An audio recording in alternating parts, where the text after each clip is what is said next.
On a conference call just hours ago, Pelosi demanded that her members vote immediately on a piece of legislation she says is critical to our national security. The bill she's talking about, among other things, affirms the central importance of national borders. Well, of course it does. Without a border, you can't have a country. And Nancy Pelosi firmly believes that. In fact, she believes it so strongly, she's directing the Biden administration to develop an urgent new plan to keep the border secure. In fact, not simply secure, but in the words of the new legislation, Section 208, inviolable, meaning impossible to breach, walled up and buttoned down, bulletproof. That's quite a border. But why wouldn't it be? When it comes to borders, Nancy Pelosi isn't messing around. Are you surprised to hear this? Well, you may have misunderstood. Pelosi isn't talking about the U.S. border, the one that's currently open. She's talking about the Ukrainian border, the one that actually matters. The bill Pelosi is promoting is called the Defending Ukraine Sovereignty Act.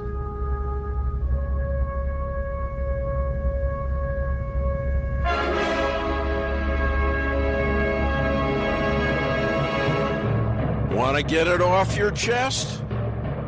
You're in the right place. They accuse this show of being run by boobs. Well, let me tell you something about us boobs. We're real and we're spectacular. Want politics and fun, sprinkled with a lot of laughs? Heard in every state in the Union and 770 cities around the world. We just finished our 13th year of broadcast excellence. Now in our 14th year, the Dave Weinbaum Show is streaming live all over the world.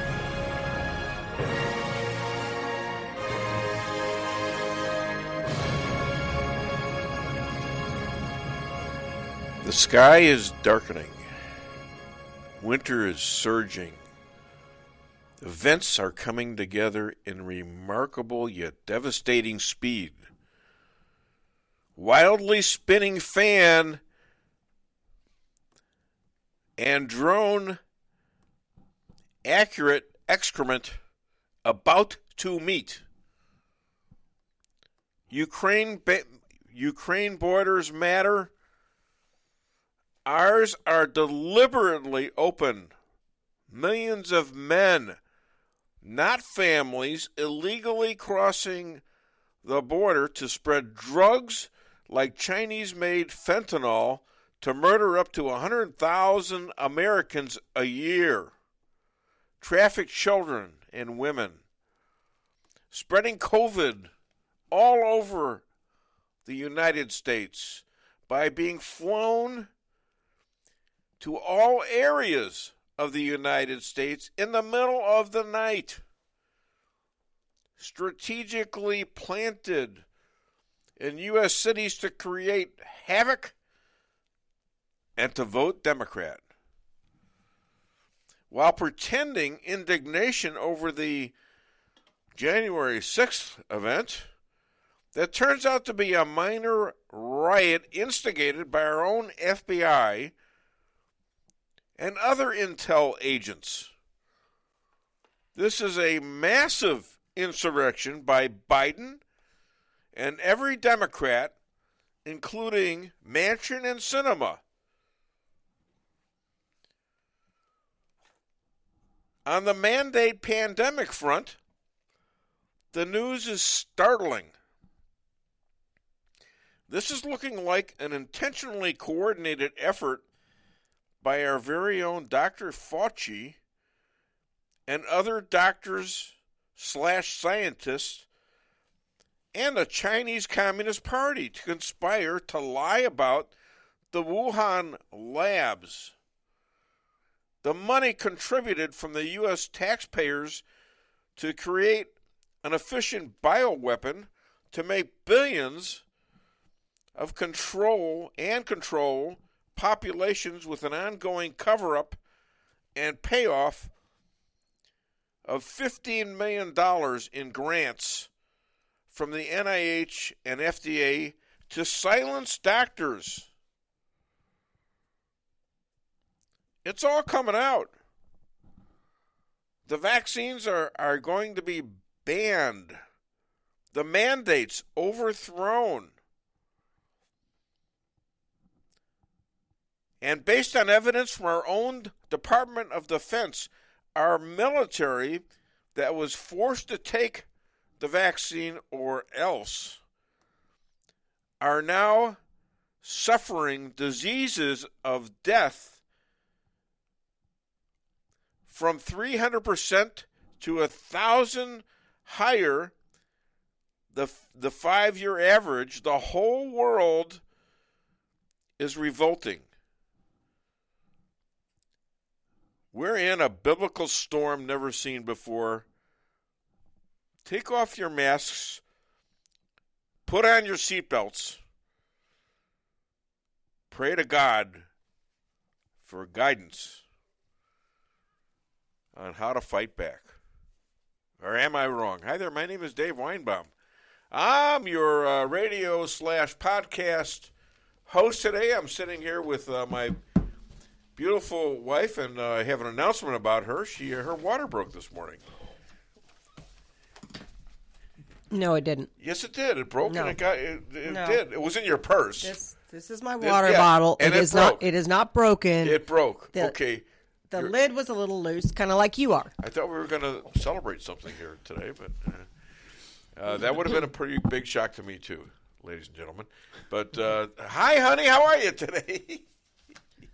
Great, thank you. Just quit picking lint off of my shirt, and I'll try to keep picking it off yours. Wait, no, I can't do that on air. Anyways, stop it. All right, we also have Rick Henderson. Gratefully, he's sitting across there, so he can't pick on me. I can't. He's bigger than I am.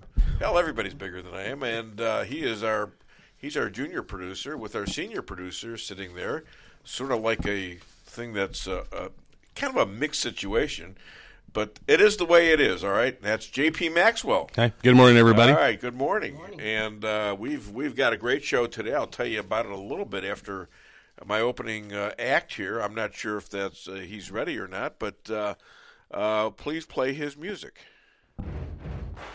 Buddy, you're a boy, make a big noise playing in the street. Gonna be a big man someday. You got mud on your face. You big disgrace, kicking your can all over the place, singing, we will rock you.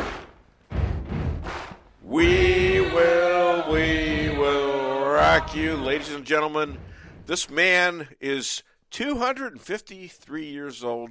He was actually a little boy during the Revolution, but later on he would go out to the Ye Old Tavern in Virginia and pick up women with Thomas Jefferson and George Washington and Ben Franklin.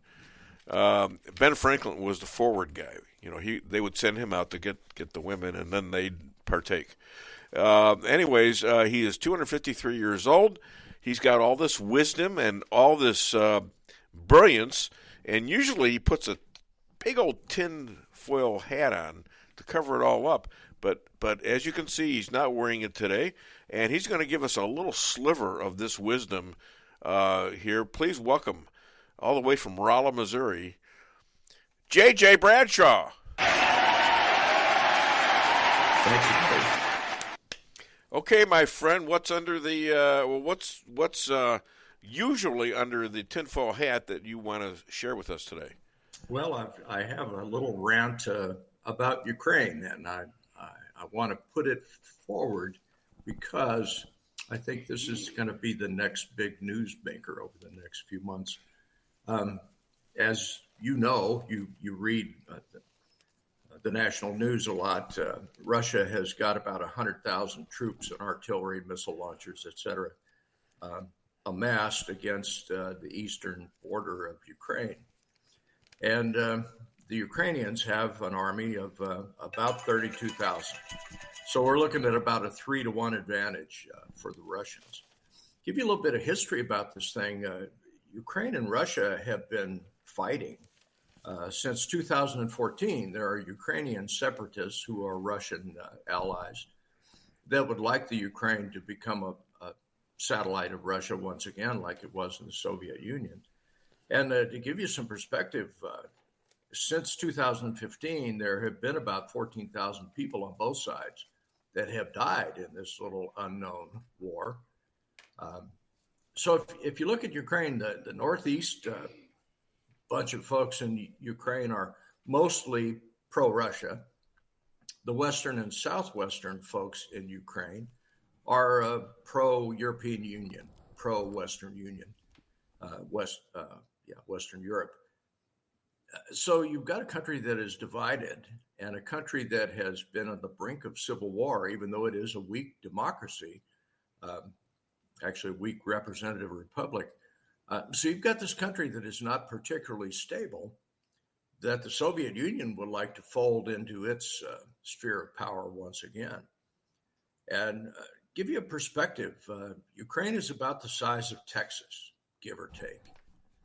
It is the second largest Eastern European country, second only to the Soviet Union. And the Soviets may have a rightful claim to parts of Ukraine. Well, why is this important to us? We live in the United States. We're a big old ocean away from these clowns. What's going on? Why is this important? Well, we have a very weak and foolish executive branch in this country now. And if you think about Vladimir Putin going eye to eye with Donald Trump over the Ukraine to see who would blink first, Vladimir would have blinked first. He wouldn't even tried it. What's that? He wouldn't even venture to try it.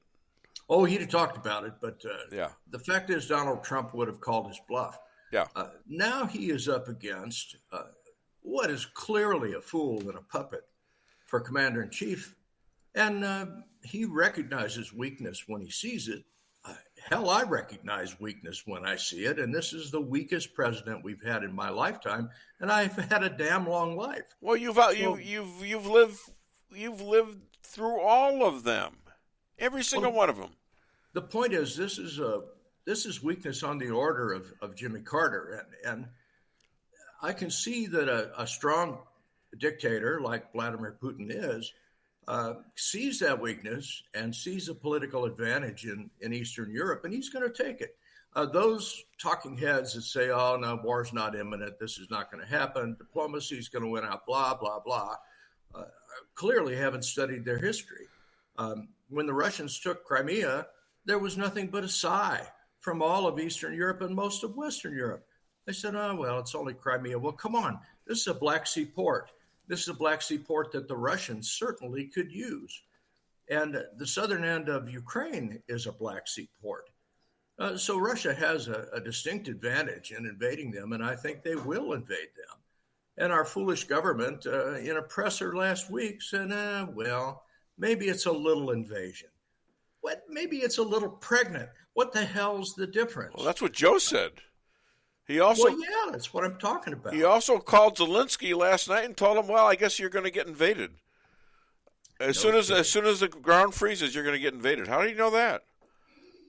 Well, anybody that has studied any history can predict this. This is insane. You've got a country of 44 million people there that is about to be steamrolled by the largest Eastern European country in the world. This is going to happen. Now, if you look at Western Ukraine, who more or less side with the European Union and would like to be members of NATO, that's another argument all on its own. You've got Poland and Belarus and Hungary, Romania, that they don't want Russia on their doorstep. Ukraine has been a buffer between Russia and the balance of Eastern Europe. They don't want war. They don't want the Russians in there. But is NATO strong enough to kick Russia back out? No, they're not. The United States has long been the leader of NATO, and we have a commander-in-chief that's not going to do a damn thing. Well, okay, so why is this important for the peace of the world? As soon as Putin invades Ukraine, and he will do it, it's just a matter of when, what do you think is going to happen with the Chinese and Taiwan? They're going. Yeah, and further, once that is done, what about Cuba? What about Venezuela or other countries in South America? At that point, Dave, you have opened the floodgates, and we have an executive branch that will do nothing about that. And as far as declarations of war are concerned, number one, our country is sick of war. So the odds of ever having a declaration of war are pretty slim. But we have a Congress that couldn't plan a birthday party and get it right. Do you think they're actually going to declare war? No. Then we're going to fall back to our old Cold War problems with the Soviet Union, or Russia, if you prefer. We have taken, or are about to take, a giant step backwards in foreign policy, triggered by Vladimir Putin. I see the heads shaking there. Apparently, I have some folks that agree with me in your studio. Yep, that bobblehead is shaking too, although I'm afraid that bobblehead has not much intelligence. But the rest of you folks added together certainly beat him. He's sorry. Don't worry. He doesn't mean it. Those are cruel words, I know. Very cruel. It's an inanimate object. My goodness. This is so important. And that's the reason I'm harping on it today. Yeah.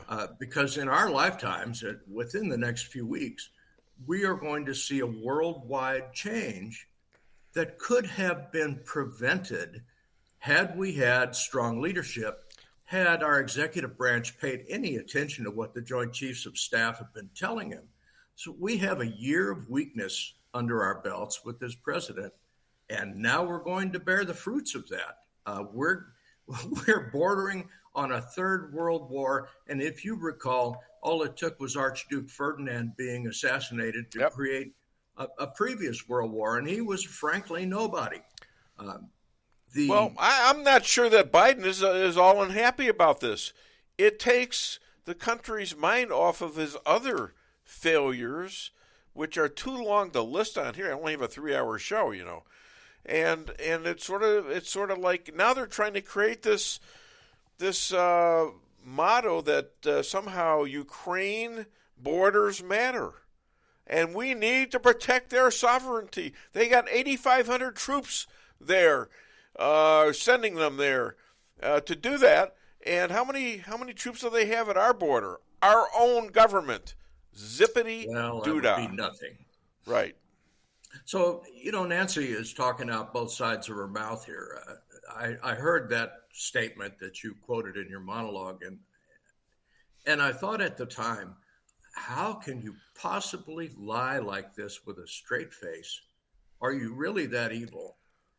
You refuse to enforce our border laws, yet you are a cheerleader for enforcing the border laws of a foreign country that, frankly, you don't care much about. Now, there's one last little bit of this that I think is relevant, and that is, if you recall, Hunter Biden and Burisma, that's a Ukrainian company. And there's an awful lot of evidence in the Ukraine that is probably damning for Hunter Biden and for his daddy. What do you bet when Vladimir invades eastern Ukraine, one of the first things he's going to tell his operatives is, I want all the dirt on the Bidens, all of it. Yeah, I mean, with him, anything you got on him works. Of course, because this is great, everything is about great power. Blackmail material. An example, because of Joe Biden, Clarence Thomas's hearings were a crazy farce, and he was always against them. Why? Because at the time he was a racist, in my opinion. Well, because and in Clarence Thomas's opinion too. Yeah. And now all of a sudden, he made a promise that if Claiborne would only back him, the black congressman from North Carolina or South Carolina, I can't remember which, then he would promise to give you a black woman as a judge. And sure enough, he's paying off his debt. Does he care whether it's a black woman or not? No. He just made a deal to get elected. All right? And he's following up on his deal. He is a sleazy politician. That's what they do. Well, yeah, but he is far beyond that. When you know what you're doing and they know what they're doing, they are smuggling people in to take over this country via fixing an election with their votes. That's sedition. That's insurrection right there. We folks. are in complete agreement with that, Dave. Okay. So it's a lot more serious and it's a lot more evil than we give them credit for. By the way, yes. Speaking of Ukraine and Crimea, Russia has closed the Black Sea, in essence, from any transport anywhere else. So is our Navy going to be able to get in there to support the Ukrainians? Nope. Black Sea is now closed. Here's another question. Do you want to send your children to fight the war to fight a war there in Ukraine? Dave, I have been at the point of that spear. Oh, that's why I'm asking you. Would you want your kid to go fight in that war? No. There you go. I got kids. If you look at what the Bushes did, Iraq and Afghanistan were as a result of weak presidency and bad intel. What a weak president will do is, of course, invoke a war. Take our minds off of the awful domestic problems that we have. That's worked time and time again. Yeah. I wouldn't want to be in the military right now. No, for a lot of reasons.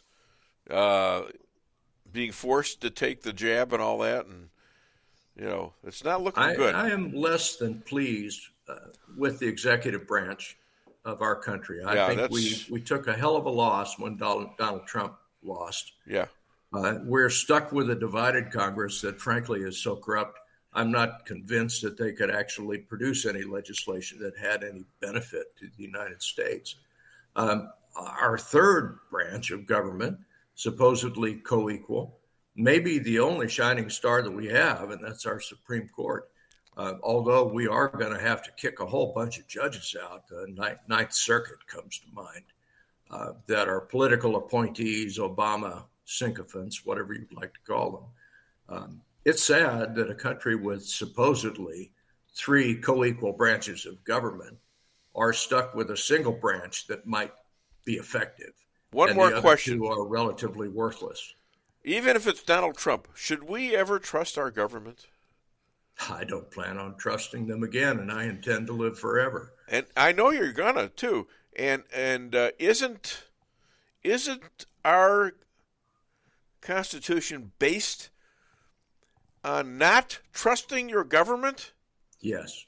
Our Constitution places limitations on the government, not on the citizens. That's right. Over the last few decades, however, our sleazy and corrupt politicians have managed to interpret that to cause government to be limitations on the citizens. They don't even teach the Constitution in high school civics anymore.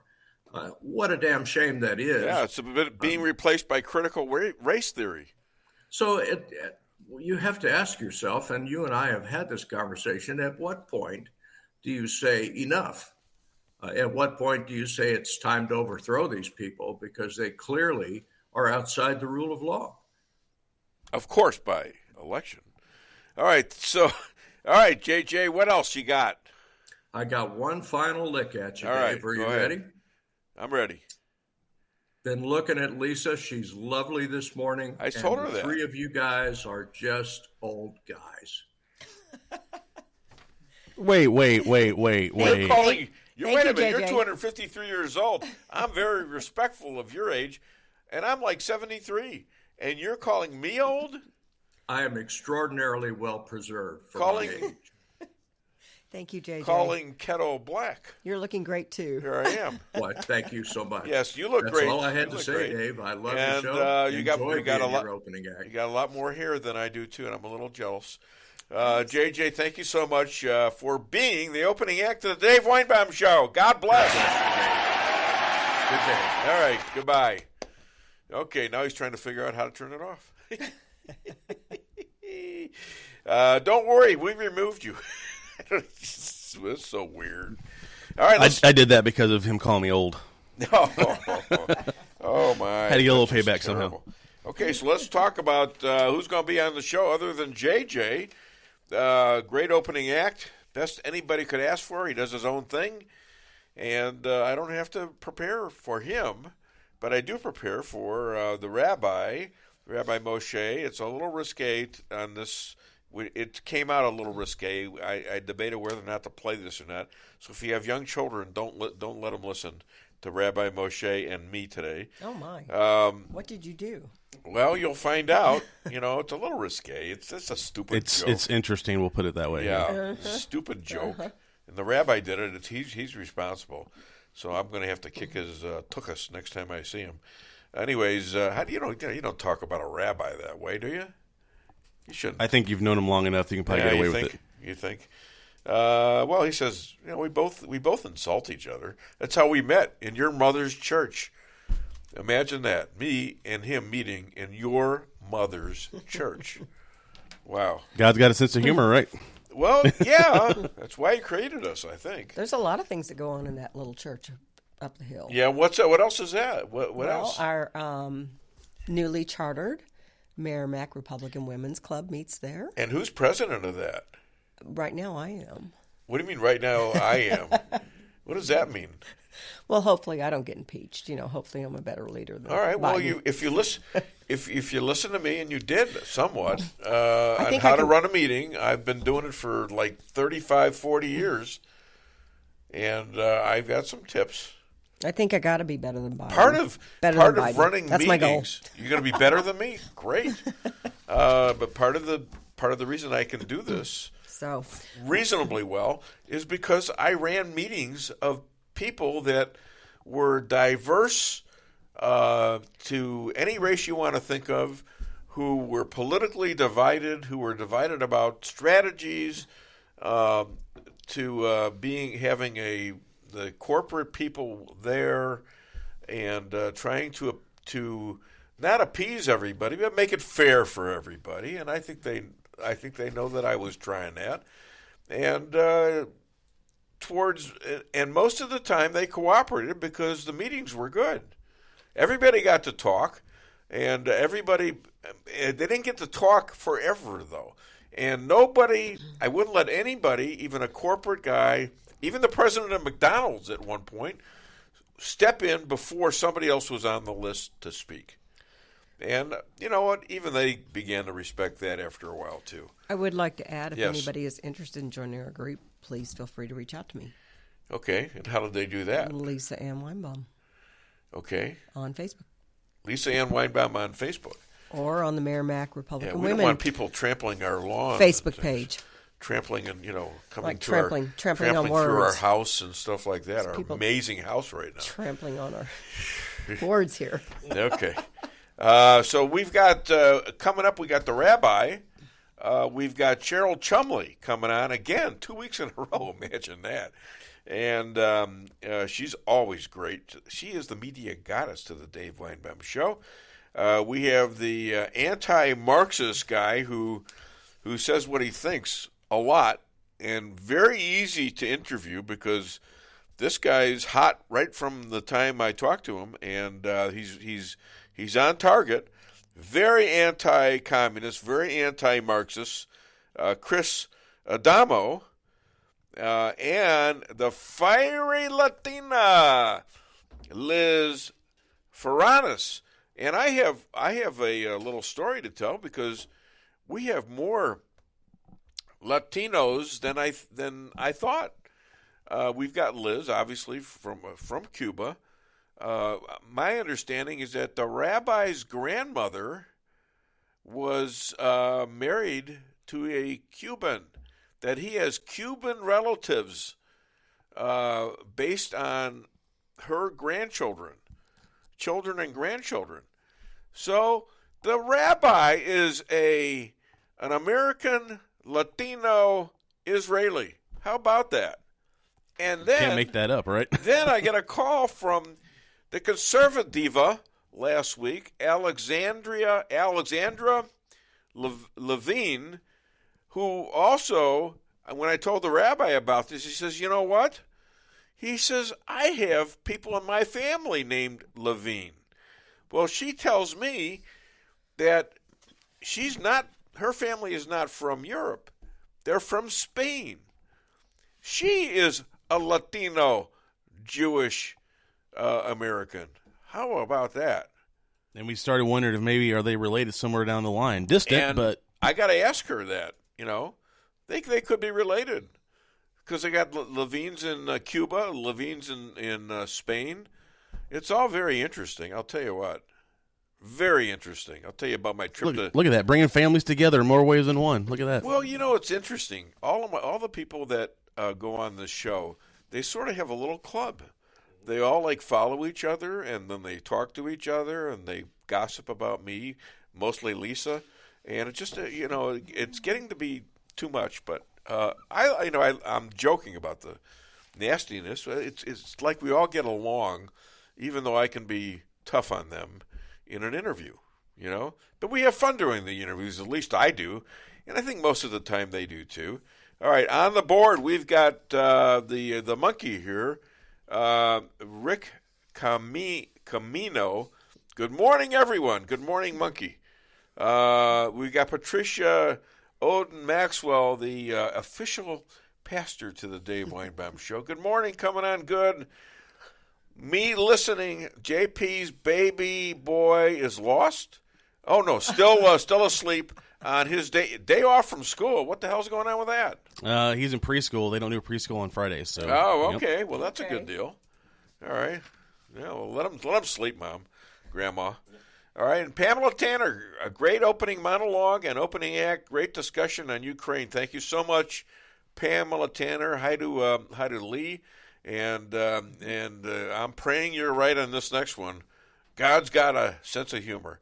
I think he does. I'm positive he does. There's no doubt in my mind that he doesn't have a sense of humor, and we all need to pray now. I mean, this is not this. We're looking at some really, I am really praying for people that took the jab, so to speak, because it's all coming down, folks. That's what I'm seeing. You're seeing huge protests all over the world. You're seeing a lot of these mandates coming down, including in this country. Supreme Court ruling on it. My wife was talking to a lady over in, she's from Hawaii last night. She used to live here in Rolla for a while, then went back to Hawaii years ago. But her kids got the shots, and one of her sons that lives here in Rolla still got the J&J shot.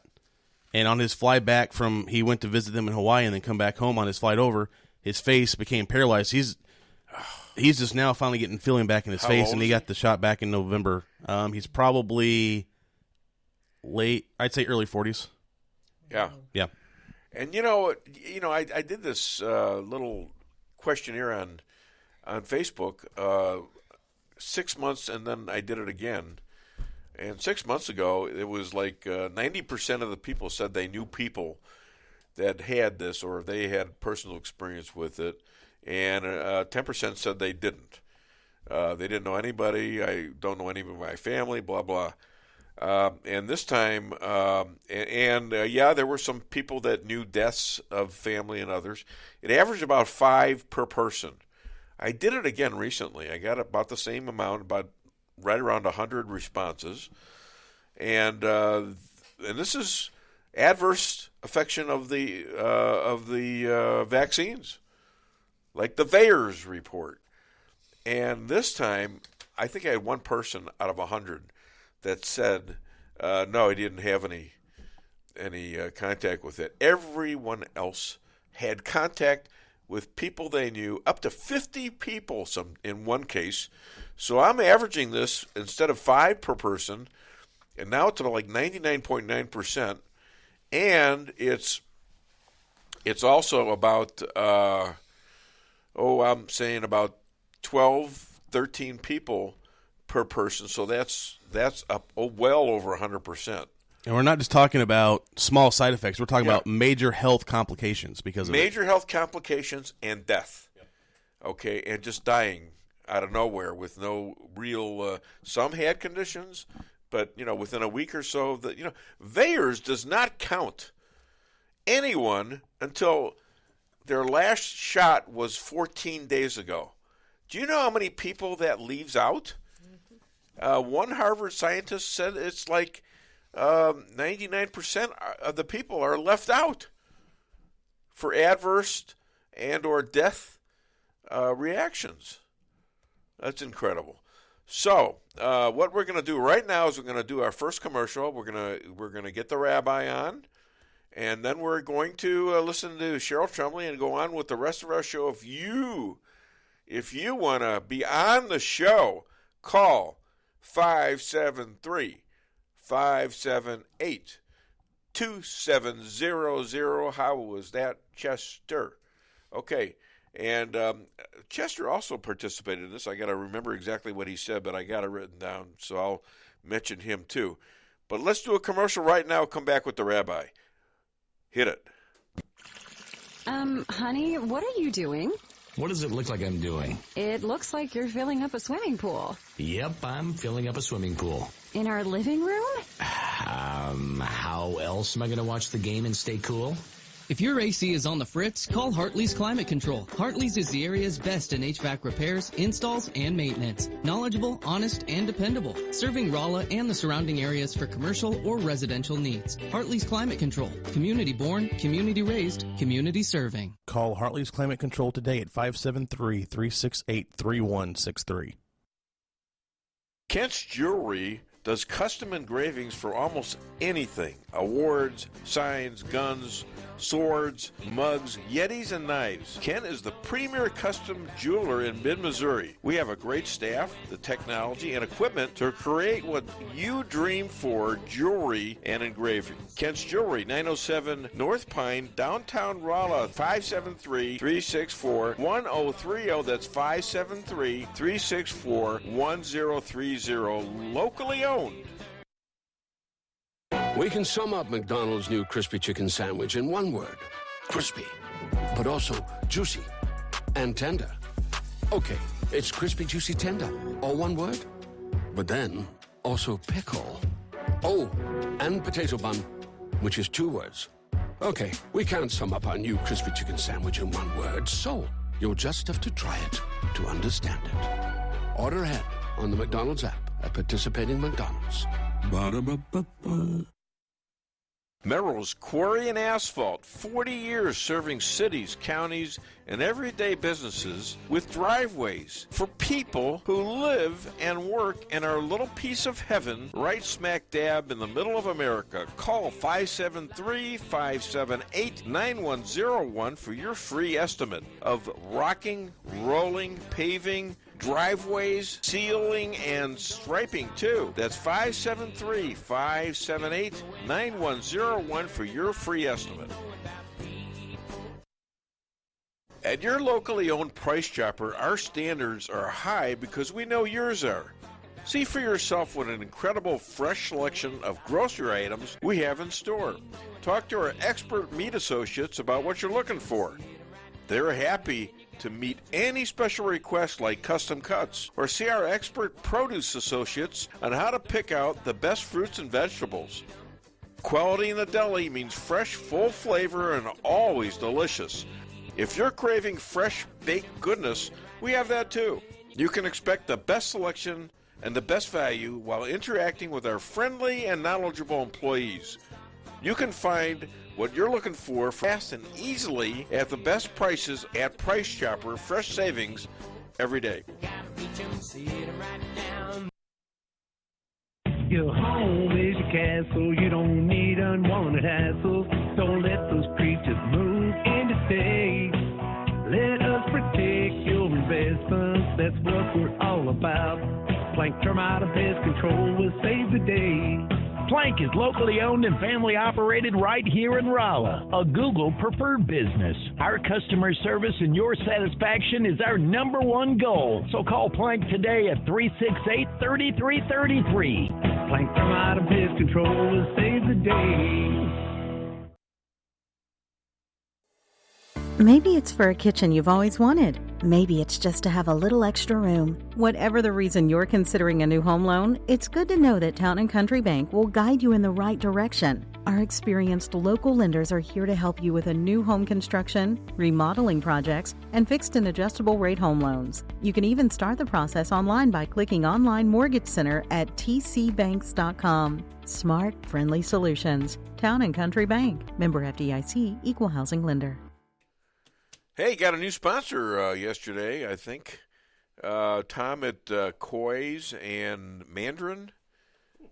Yeah, so he's a neat guy. I like him.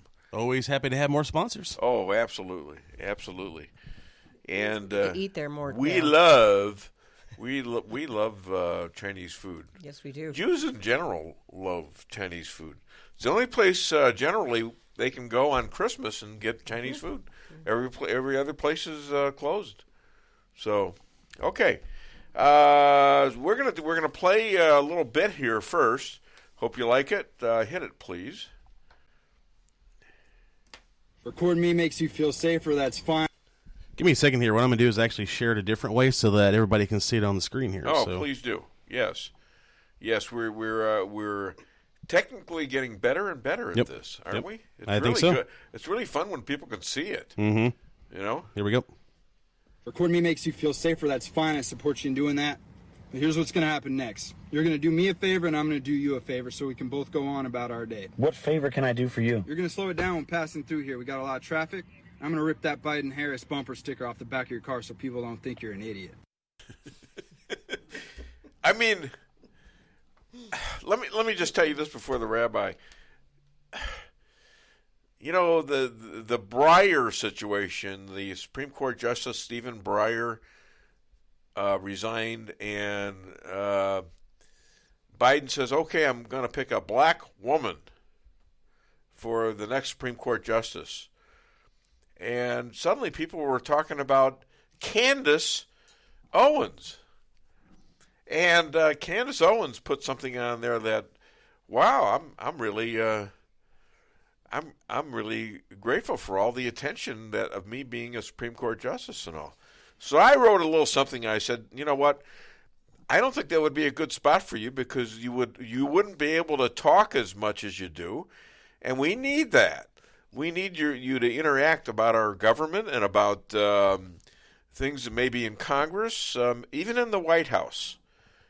And holy cow, every liberal in the world went after me on Twitter yesterday. 20,000 interactions just on that little thing that I put in there. 20,000 people. All of a sudden, I'm looking at this and it's still going on. All right, still going on.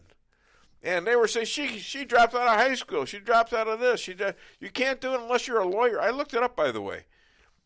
You don't have to have gone to law school or be a lawyer to be on the Supreme Court. You do have to have some training in the law. I'm thinking about putting my hand up, although I'm not black and I'm not, I'm not a woman. If I were Trump and I'm getting ready to run again, she's my VP, hands down. I've been saying that for a while. I think so, too. That's why I mentioned the White House. My goodness. You talk about sending her to the border, she'd have it fixed in a week. You know, where's Kamala? They've never really been to the hot spot. Biden hasn't come near there. Okay, it's incredible. All right, let's hear from the rabbi. Hit it. Really, Please. This is, again, very interesting interview, so that's all I'm going to say about it. Here we go. Hide the children. All right.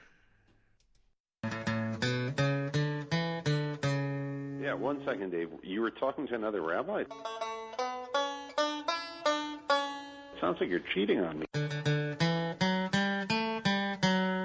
No, actually, I'm cheating with you on him because he was the first rabbi. Listen to this. I got rabbis fighting over me. This is kind of weird.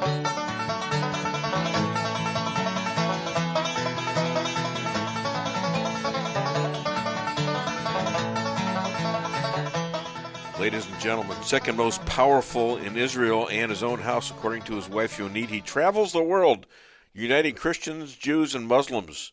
He's the future rabbi to the Trump Third Temple Hotel, Golf Course, Casino, and Spa. And he's calling all the way from Efrat, Israel. Please welcome Rabbi Moshe Rothchild. So, did it snow? Oh, yeah, we had a lot of snow. We had a great time. It was a lot of fun.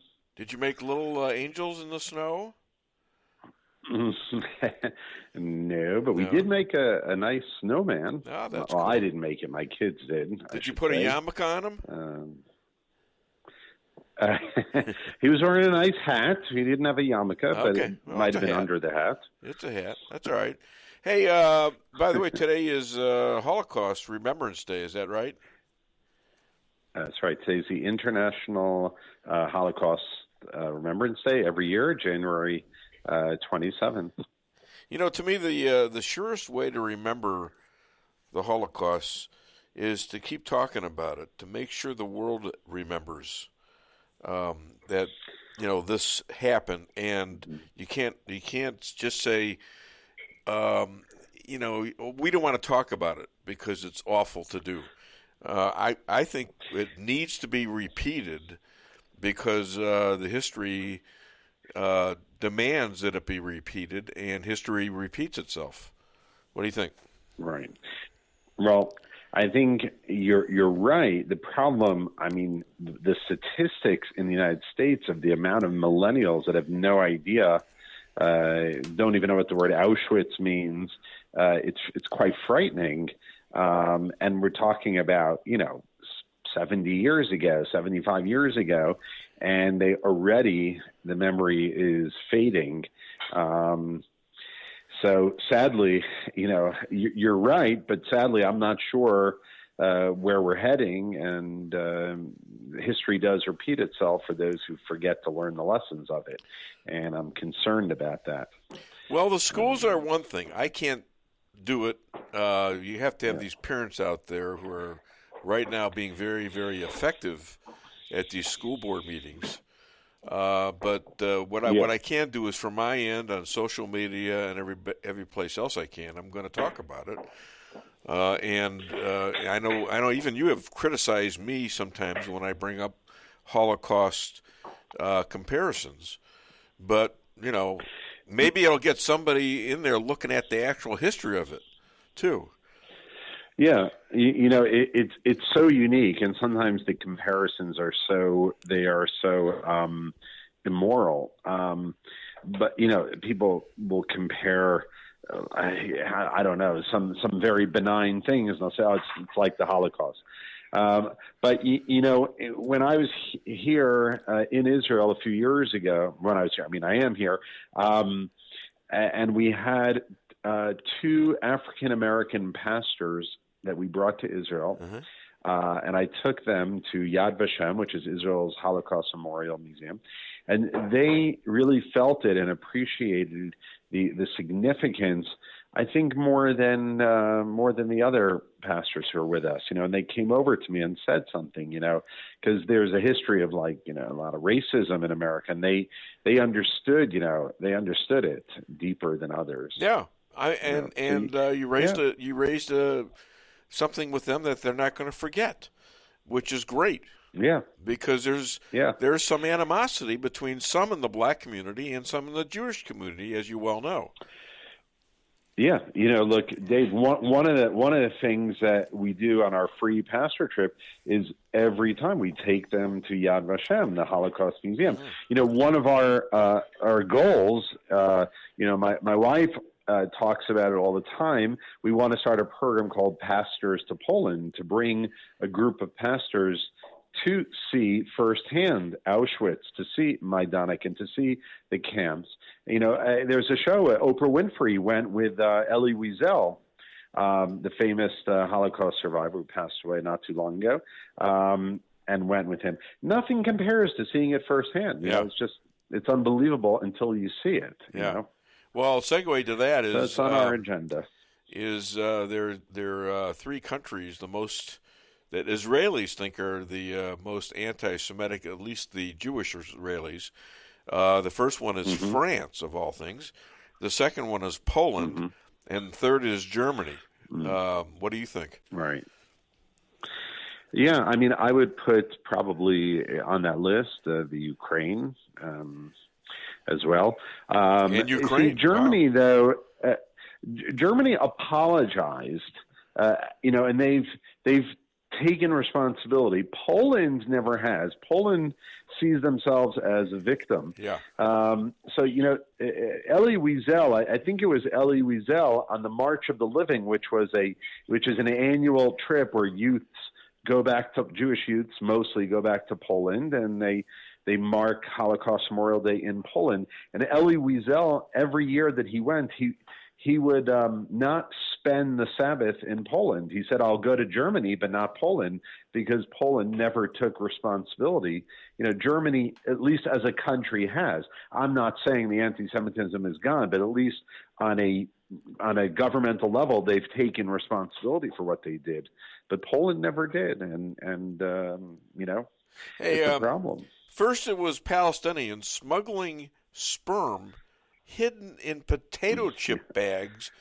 And now the Israeli Knesset is pushing legislation to save the sperm of lost sons or husbands. I guess for 36 hours you can still gather the sperm. Is this life after death or what?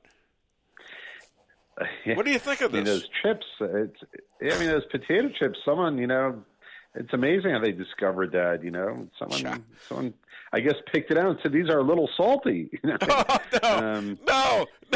No, you didn't go there. You didn't go there. I was worried that you wouldn't be able to control yourself, but go ahead, keep going. Okay. Oh my God. But I was, it's actually, it sounds like a great idea for, God forbid an Israeli soldier, is killed, and then they can perpetuate his memory like this. I mean, very interesting. They don't call them little swimmers for nothing, Anyways, next subject. Palestinian terrorist who murdered the mother of 6 defends his crime as saying the slaying was an act of resistance that he was entitled to carry out. In other words, he was entitled to carry out the murder of Jews. That was his defense in court. Yeah, that's quite a defense.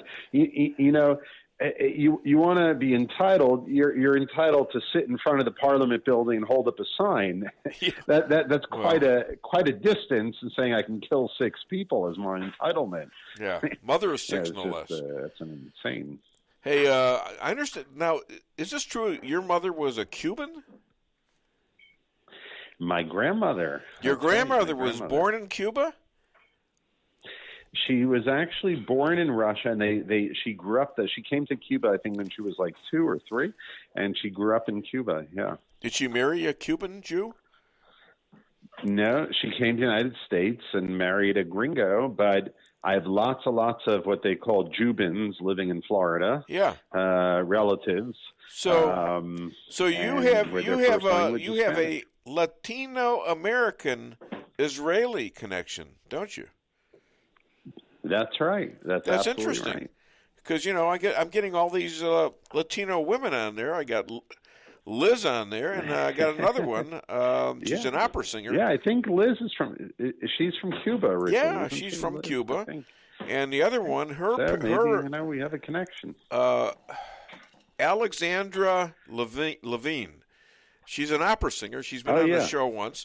She called me last week to get on the show again, and she mentioned that she's a Sephardic Jew from Spain. How interesting is that? Because my grandmother's name was Levine. Oh my goodness! You could be related. Maybe we're related. Yeah, and she's in the East Coast of Miami, and she knows Laura Loomer and people like that. Anyways, this is sounding like just pure gab now, and you know how serious this show is, don't you? No, don't answer that. Aaron, my son Aaron came up with this. How did the sushi? Oh wait, how can people find you and contribute? They can go to my website, IsraelAlliance.org, or they can go to Facebook.com/IsraelAlliance.org. How did the sushi chef stop a fight in his restaurant?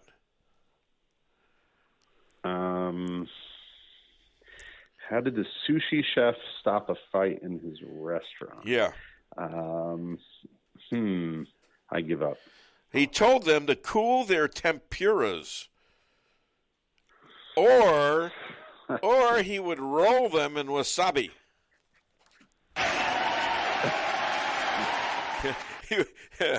JP was waiting on that one. I just about gave it a mute because it was from Aaron, but Rabbi laughed, so he saved him. Yeah, well, okay. All right, well, thanks a lot, Rabbi. Dave, I had a cousin. He used to write music about sewing machines, and sometimes he would even sing them. Yeah. They called him a singer-songwriter. God, I wish you read your own material. Or so they told me. When are you going to write your own material? Come on, man. That's a good. Biden called me and says, "When is he going to?" He called me last night. He says, "When is he going to get his own material?" Come on, man. That's what Biden called me and said. All right, my friend. You have a great weekend. Shabbat shalom. Hi to Yonit and the kids. Okay. Thank you. You got it. Thanks. Take care, guys. Bye. All the best. Bye-bye. Okay, well, I'm still on the air, so I guess it's not all that bad. So far, so good. So far, so good. I always have fun with the rabbi. He's got to watch his tongue, though. I mean, my goodness. Anyways, and then he gets me going, so I got to think of something witty to say. I should have said, when he gave me the thing about the salty thing, I should have said, yeah, it's artichokes. Not artichokes. What is that little thing that are real salty? Anchovies. Yes. Yeah, anchovies. Should have thought of that. I couldn't think of it right then. Maybe next time. Yeah. And I know everybody's saying, and I worry about this a lot. You're 73, and you start worrying about, well, is it going to be what's going to happen? Are you going to be okay? That stuff like that. And you know what? I'm okay. I mean, but you lose your keys somewhere, and maybe you haven't seen your wife in 2 days, and you think, have I seen her or haven't? No, I mean, I'm kidding about that. But when you get older, you start having these thoughts. Right, Rick?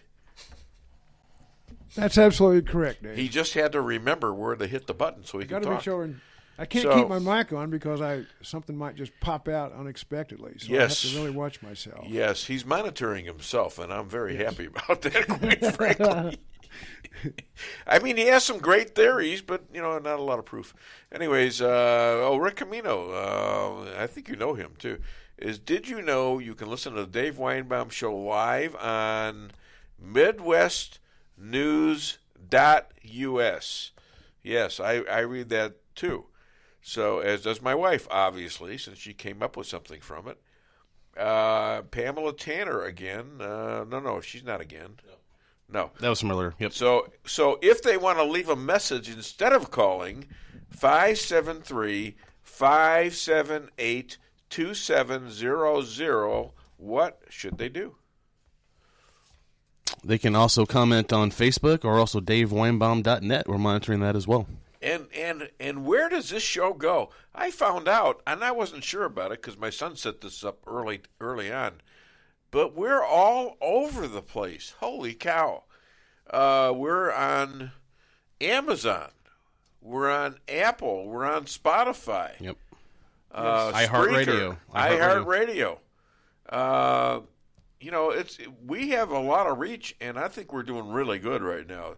It's a little hard to gather all the analytics from it, but I know when I was in the radio business, we were in 730 or 750 cities all over the world. Yeah, we looked at the stats in the last year. Yeah. The show's been downloaded over, was it 3,000 times, I think? 13,000. And there was... in the last year? Yeah, and there were several countries that had at least some participation in that. Europe, Asia, everywhere. Yep. Yeah, plus I'm on the West Coast, KMET 1490 AM and 98.1 FM, and that goes all over the world. That a huge audience in where? China. And I'm sure they like me there. Hi there. Welcome to the Dave Weinbaum Show. What's your name? Where are you calling from? This is Pastor Pat. Oh, hi, Pastor Pat. How are you?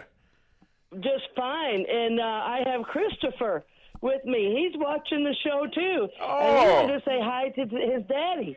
Oh, okay. This is the official pastor to the Dave Weinbaum Show and the official mother and grandmother to the Dave Weinbaum Show. First of JP and second your son. Yep, my son Christopher. Yep. Christopher, you on the phone? Say hi. Hi, Papa. Oh, hey, Bubba. Are you sounding good, Dad? I do it. He's not talking much. Say it's a great show, guys. All right. You got a little bit shy on me there. It's all right. Hi, Bubba. You know what? I wouldn't call a radio show to save my life. Seriously, I was too scared. One guy, my investment guy, thank you. My investment guy, he started to talk. I was talking. I'm sorry, I talked over him. Oh no, he gets a little bit shy. So okay, every once in a while. No, who doesn't? Yeah. I mean, I went through this. I still go through it, and I've grown out of it significantly, obviously. But there was a point in my life where I wouldn't talk to anybody. I'm the same way. Yeah, scared to talk because I was set up for failure when I was 10 years old. Without any coaching at all, they wanted me to go out in the middle of a full auditorium and introduce the singing of the Star Spangled Banner and something else, probably the Pledge of Allegiance. And I went out there and looked at that audience, and I froze. And I remember teachers coming and just grabbing my arms and carrying me off, and not a word was said. Can you imagine that? And I've been fighting that ever since. I mean, it took me from the age of 10 to 20, in my 20s, to where I would actually do something, talk. And I had to have it written down in front of me. And that's why I think I started writing stuff, because I was so concise. I went up, read it, and sit down. Right. And that was it. I was scared to call radio talk shows. I mean, I would listen a lot. But one guy was wanting me to call Rush Limbaugh. No way I was going to do that. So what happened was he called him. And he says, I got a friend in Rolla, Missouri, and he says this. And Rush talked to him for a while. Yeah. And actually, so I was on the Rush Limbaugh show, I guess, by idea. But that was embarrassing. Why couldn't I do it myself? So I started working on things to get myself out of that situation, and I got elected to office and stuff like that. I mean, it still bothers me a little, but I think I've pretty well grown out of it, and that's why I prepare really hard for this show. Anyways, let's play some stuff from the show. Let's play this thing. I want Brett Baer. You know, I got all of my clips from Fox News. I was actually shocked. You know, they're talking about the Ukraine thing, and they're talking about the manipulation and conspiracy in the pandemic. So let's give a couple of things to Brett Baer here. Let's do clip 2 and 9. January 2020. The world first learns that patients in Wuhan, China are suffering serious complications from an unknown virus. And we soon realize infections from a novel coronavirus are fueling a fast-spreading global pandemic. By mid-month, the first U.S. case of COVID is reported in Washington state. Health experts conclude the outbreak is due to human-to-human transmission. Federal officials scrambling to contain its spread offer mixed messaging. We are urging China. More cooperation and transparency are the most important steps you can take toward a more effective response. It's really a big difference with the Chinese this time now. They look like they're being quite transparent and cooperative with us. But how did such a deadly virus emerge so swiftly, so suddenly, from a central Chinese province? New internal communications from the National Institutes of Health obtained by Fox News show in the earliest days of the crisis, Dr. Anthony Fauci, the head of the agency's Infectious Diseases Institute, is warned COVID may have leaked from a Chinese government-run lab, the Wuhan Institute of Virology. January 27th, Fauci is told the National Institute of Allergy and Infectious Diseases has been indirectly funding the Wuhan lab through EcoHealth Alliance, a U.S.-based scientific nonprofit that had been working with novel coronaviruses. January 31st, Dr. Christian Anderson, a noted virologist at the Scripps Lab, privately tells Fauci that after discussions with his colleagues, some of COVID-19's features potentially look engineered and, quote, the genome is inconsistent with expectations from evolutionary theory, meaning the virus may have been genetically manipulated. Okay, a couple other things, but before we get going here, get a bit in or two, maybe another commercial with, and then chat with the one of the most brilliant people that I know. And that is Cheryl Chumley, the online editor to the Washington Times and best-selling author. We have her book here. You want to hold it up for a second? All right. So you can get this, and I would advise you to get it. She's brilliant. It's a best-selling book. She got another one coming out, held up a little bit by those ships out there in L.A. Laura Loomer news, she might be coming on next week again. She's running for Congress again in Florida. She's in her primary right now, and she was at the NRCC. I'm not sure exactly what that is, but it's probably the National Republican Committee or something like that, and she confronted Kevin McCarthy and for support, and also she talked a little bit about the election, and they didn't want to talk about the election being stolen and stuff like that. Now she has been endorsed by President Trump. And so we're going to talk to her next week about her fight down there in the primary. We've got the M&Ms. You see the M&Ms, the new wokeness M&Ms. Instead of a high heel now, they got Minnie Mouse in a pantsuit. Minnie Mouse in a pantsuit. What the hell's that? You can't make this stuff up. Well, now let me just say something about the M&Ms, because. I'm in business, and I was on the National Advertising Committee for McDonald's, and I had some damn good ideas that, of course, they didn't pick up on because I wasn't in management. But the M&M thing, you're seeing it on the news all over the place, and even when they're criticizing it, you're seeing it. Okay, what does it remind you of? It reminds you of M&Ms, and they're really tasty little crunchy things, aren't they?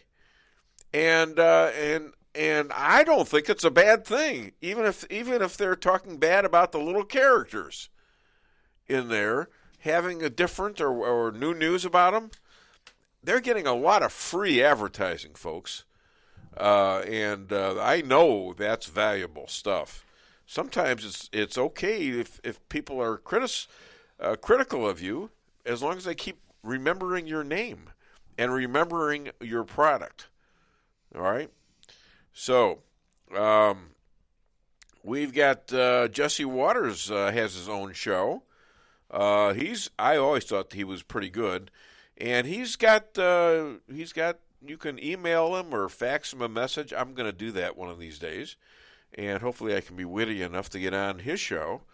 And him and Gutfeld are pretty well the new stars of the network, and they're good. They're good additions to them. I like Gutfeld and I like Jesse. I just wish somebody would stop and talk about the gall darn 2020 elections. And, you still have them compromised by what they did in Arizona. Fox News.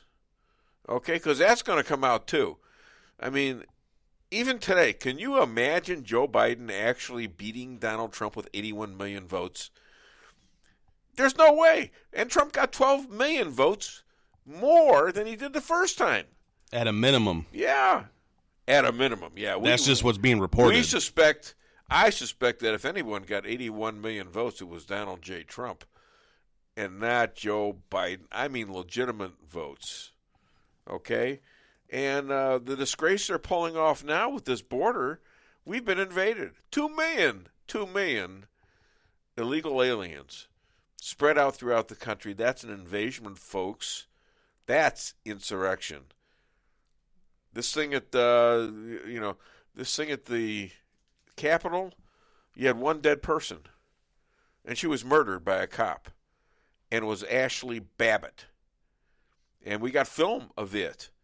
She wasn't there to cause trouble. She was trying to stop people from causing trouble, and she was joking around with a bunch of cops 5 minutes before she was shot. Like she was some crazed person? Nah, not happening. The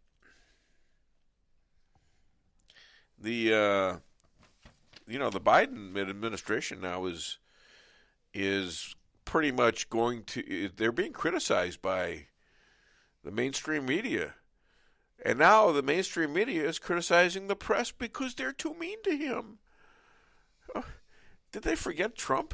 I mean, too mean to him? Give me a break. And just like when he called that Fox News reporter that's always at the White House, called him a SOB right to his face. He called him a stupid no. He was on a hot mic.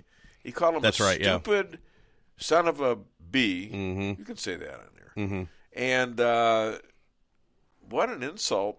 And the kid took it like, no big deal. As long as he answers my questions. I mean, it was a legitimate question.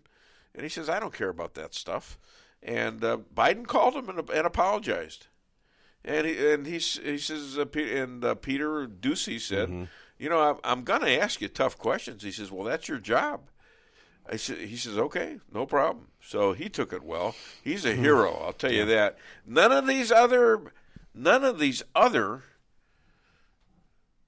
so-called reporters are asking those kind of questions.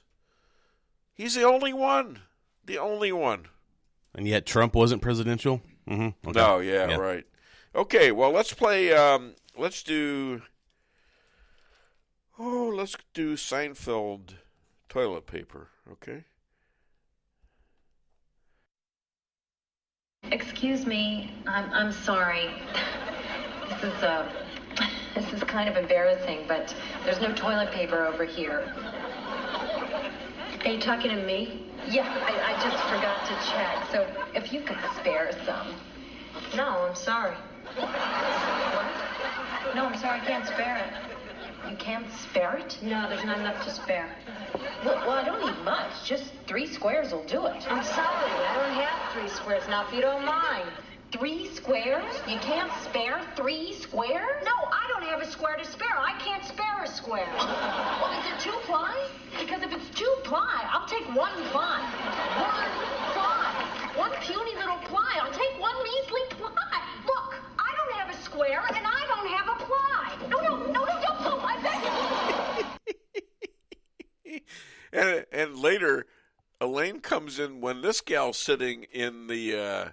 just before she's sitting in the bathroom, and she steals you got her with arms full of toilet paper. She takes all the toilet paper out, and this gal's screaming, I need toilet paper!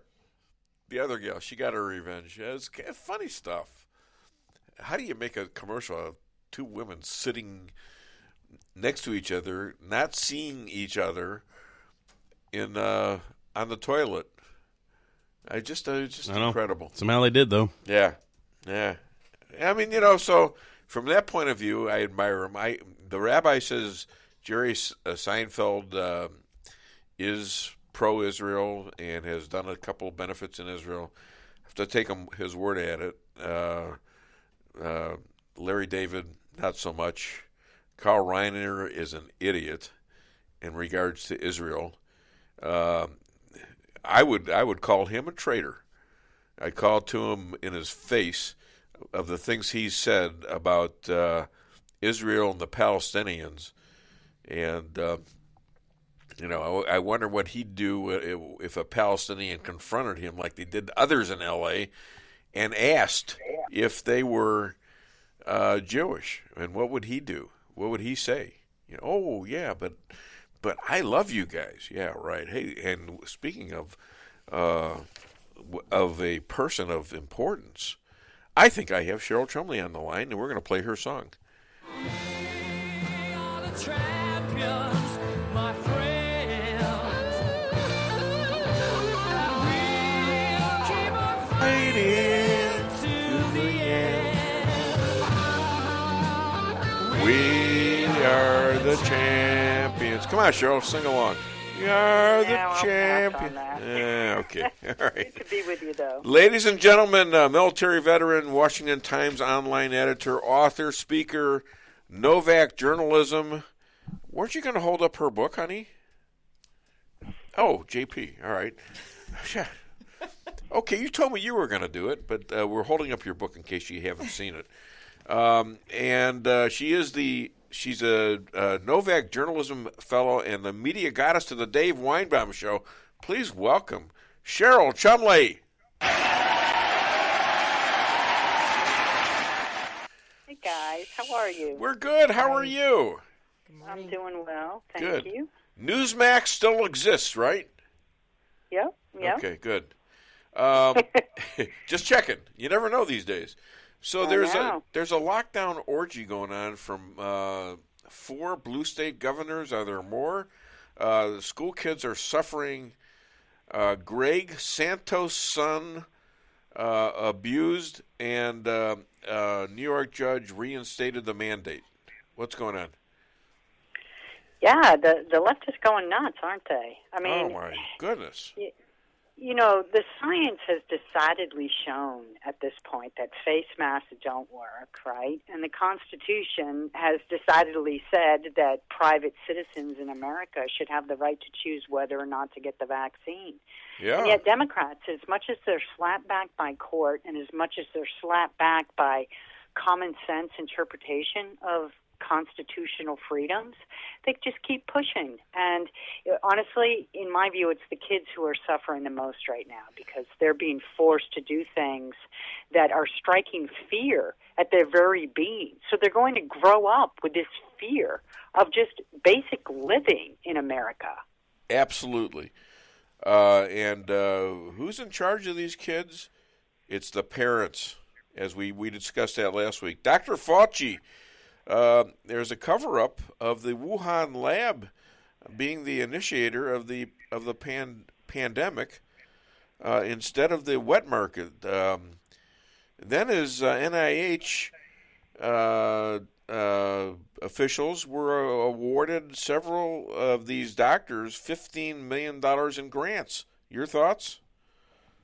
Yeah, this has been a long time discussion about Fauci's involvement with the funding of the very research in the Wuhan lab that brought us, thank you, the COVID-19, this coronavirus. And I think that Dr. Fauci's star is losing its luster because there are certain people, even in the mainstream media, even in the left-leaning media, who are actually trying to get some accountability. And I don't think he's going to be on the public stage that much longer.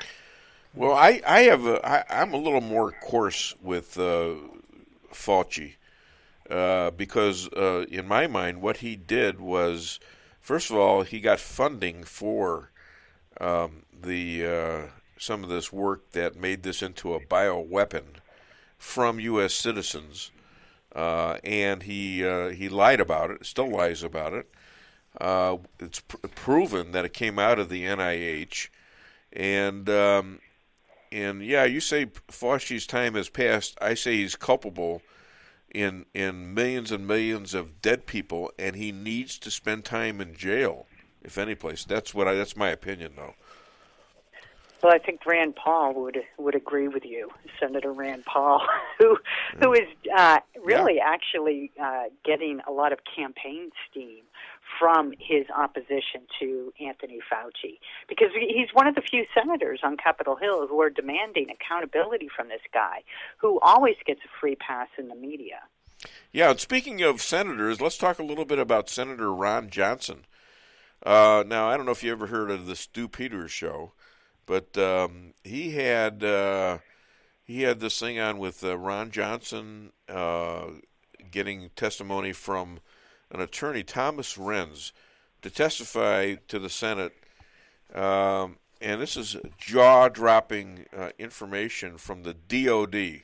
And you, as a military veteran, surely know what the DOD is, right? Yes. Yes. Department of Defense. Right. So it's regarding military forced vaccinations on our soldiers, resulting in 300% increase in miscarriages over the average of 5 years, 300% increase in cancer over the last 5 years, and a whopping 1,000% increase in neurological disease for pilots. And this is just from the ones that were forced to take the vaccination. This is amazing. What are your thoughts?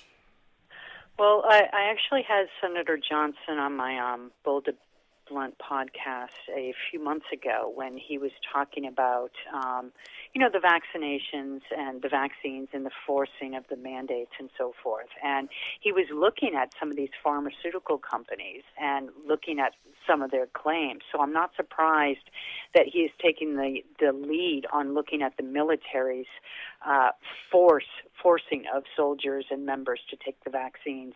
I think it's egregious that of all the religious exemptions that were applied for by members of the military, I think there was something like 14,000 of them, only one or two were actually granted. And I think the military has had a history in the past of forcing vaccines on its members. I'm thinking specifically of the anthrax vaccine a couple decades ago. Yeah. That has turned up where the military is culpable for certain health impacts that these members then suffered. So it's a shame. It's a shame that we are using our military members to basically serve as guinea pigs. Yeah, but we're getting, the DOD, in your mind, and from what I hear, in terms of what they come up with, it's by the book, isn't it? I mean, they don't mess around with the statistics like others would. Now, they're trying to hide the reports now, but they don't make up stuff, do they? Well, they track. I know they track closely.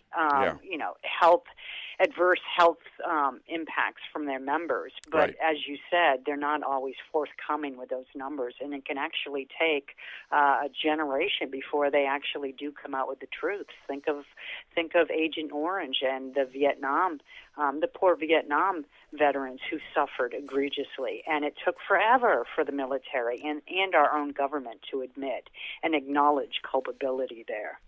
I see things coming to a peak in a lot of different areas. We're going to see Ukraine. They're going to be invaded. Although you have interesting conversations coming out of the Democrats, they seem to be very, very concerned about the border all of a sudden. But it's too bad it's not our border; it's the Ukrainian border, where they want some. I don't know what the heck they want. We're going to send them 8,500 troops. I don't know if these are combat-ready people or not. We're going to get in the middle of this war with Russia and the Ukraine and send our kids out to fight that war? I mean, it's nuts to me. What do you think? Yeah, it just seems like the White House is scrambling to gather some public relations favor here because they botched Afghanistan, right? And so they're still paying the political price for that because independents are fleeing the Democrat Party. And Democrats are critical about this White House's actions in Afghanistan. And polls show that Afghanistan is still on the people's minds. And so now I think that they are scrambling to do some sort of show of strength, but they're choosing an area where it's negligible at best that America has interest worthy of defending militarily over there. I think the biggest reason for America to get involved militarily in Ukraine is simply to put a stop to Russia's expansion. But that's not to say that that's a good idea. And most Americans I've seen in recent polls are not in favor of sending U.S. troops over into Ukraine. I can't imagine America wanting to do that. I mean, I wouldn't want my grandchildren to go there. It's crazy, and you got kids coming up. I wouldn't want them over there. That's ridiculous. You know? Anyways. Yeah, it's political. Biden promised to appoint a black woman to the Supreme Court. One of the first cases, ironically, that this black woman justice will have to hear if she gets admitted in, and I'm probably sure that she will, is a case brought to the court against colleges who discriminate by race. How's she going to rule on that? Okay. Well, it would be interesting to see how she would address that question in the Senate confirmation hearings, because I'm sure it would come up. You know, just because she would be a black, judge doesn't necessarily mean that she has to be disqualified from ruling on affirmative action cases. But I'm sure that there is a history, a past, that gives some sort of indication whether there's bias on her part or not. Right, and, if you go back into history, Ronald Reagan, he said, I'm going to appoint the first woman judge. So, again, discrimination by sex and or race. So it did happen. I mean, it's not like it doesn't have precedent. But the ironic thing here is that when Clarence Thomas came up before the Judicial Committee of the Senate, led by one Joe Biden, you could tell Joe Biden, they tried to bury this guy. They tried to lynch him, as he said, a high-tech lynching of a black man. And so here he goes against the first or second black man that was nominated to the Supreme Court. And now all of a sudden he's for the next black first black woman to be on the Supreme Court, and he did it as a deal to get backed by Claiborne out of I think it's North Carolina. Is he North Carolina or South Carolina? I don't know. James Claiborne. Yeah. South. And I think at this point it's well established that the Democrats' hypocrisy knows no bounds, and so they're allowed to be hypocrites because their friends in the mainstream media are similarly hypocritical, and they're all willing to trade principles and morals for what they consider a higher cause, which is political wins to them. Cheryl, other than DaveWeinbaum.net, where can people find you and buy your book? We are putting this up for you, and I'm sorry we still don't see your face right now. Did we get the thing out to her? Okay.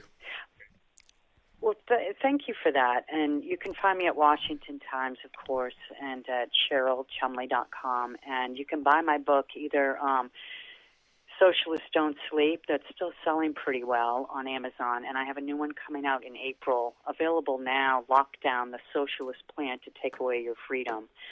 You can pre-order it, and I sure would appreciate the support. So thanks, Dave. Oh, yeah. Hey, why is a female lawyer like a Japanese restaurant?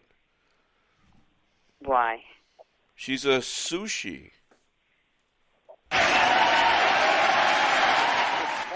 Crickets on that one. That was a little bit. See that was a little bit sexist. How do you be a comedian in these days and you can't tell jokes like that, though? Oh my goodness! Yeah, thanks a lot. Yeah, my producer has suddenly become woke. He's a woke producer. Hey, when the guest says you should have got crickets, then you got to get crickets. Then yeah, that's just how it works. No, she liked it. She was I'm laughing about the crickets, so there is laughter She's involved. laughing about so. the crickets. All right, we'll take that. Cheryl, you have a great week, and thank you for being the media goddess to the Dave Weinbaum Show. Thanks a lot. Well, thank you for having me. You guys have a great weekend. Our pleasure. Thank you. Bye-bye. Bye. Okay, always fun to talk to her, isn't it? She's so smart. It's great. Yeah, she's a good interview, and she doesn't talk over me. I mean, I can wait. I know she's going to stop at a certain point. She's got like a 2-minute time limiter on herself, which is very helpful. You know, it's very helpful and gets me so I did the whole interview. You know, it was like a 12, 13-minute interview. Yep. And it worked. I think even she would be a really good VP choice. Who, her? Oh, Yeah. absolutely. There's no doubt in my mind. She's a smart person. And she knows government. She's a military veteran, for goodness sakes. She knows how it goes, and she's out there in Virginia. So, isn't it interesting that I've got people from all over the country? I used to have them in California, too, but they moved. So, okay. I think we do our second commercial now. In a half an hour, we're going to have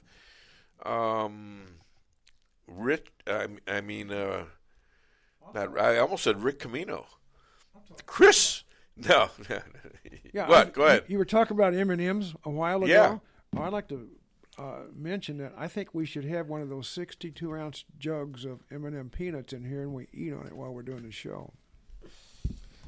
That will not work well for my diet plan, sir. Oh, okay. Nor mine, nor hers. I don't think our teeth would look very good. Yeah. In all honesty. Yeah, Nick. you're gonna have chocolatey You want us teeth. all to have rotten looking teeth. But thank you for your idea. Oh, okay. Keep bringing it. Okay. Yeah, I like to think. You know, I tell my son, I says, give me all your best ideas. Even give me your worst ideas, because you never know.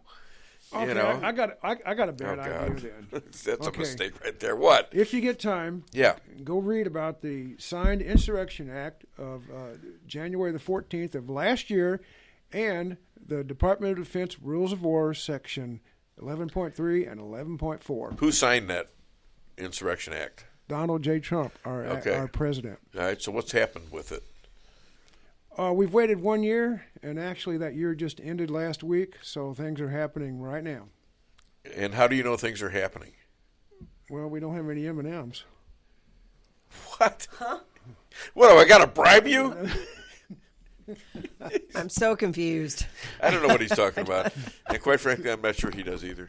So you'd have to have the M&Ms and tell us. Is that what you're telling us? Yes. You're holding us hostage I am. For M&Ms? I am. All right, well, don't hold your breath. Okay. All righty. Let's play some more of this. Let's play 10 and 11 of the clips. Fauci reacts immediately and organizes an all-hands-on-deck conference call with colleagues. He tells the deputy director of the agency, Dr. Hugh Auchincloss, of the urgency. Quote, "It's essential that we speak this AM. Keep your cell phone on.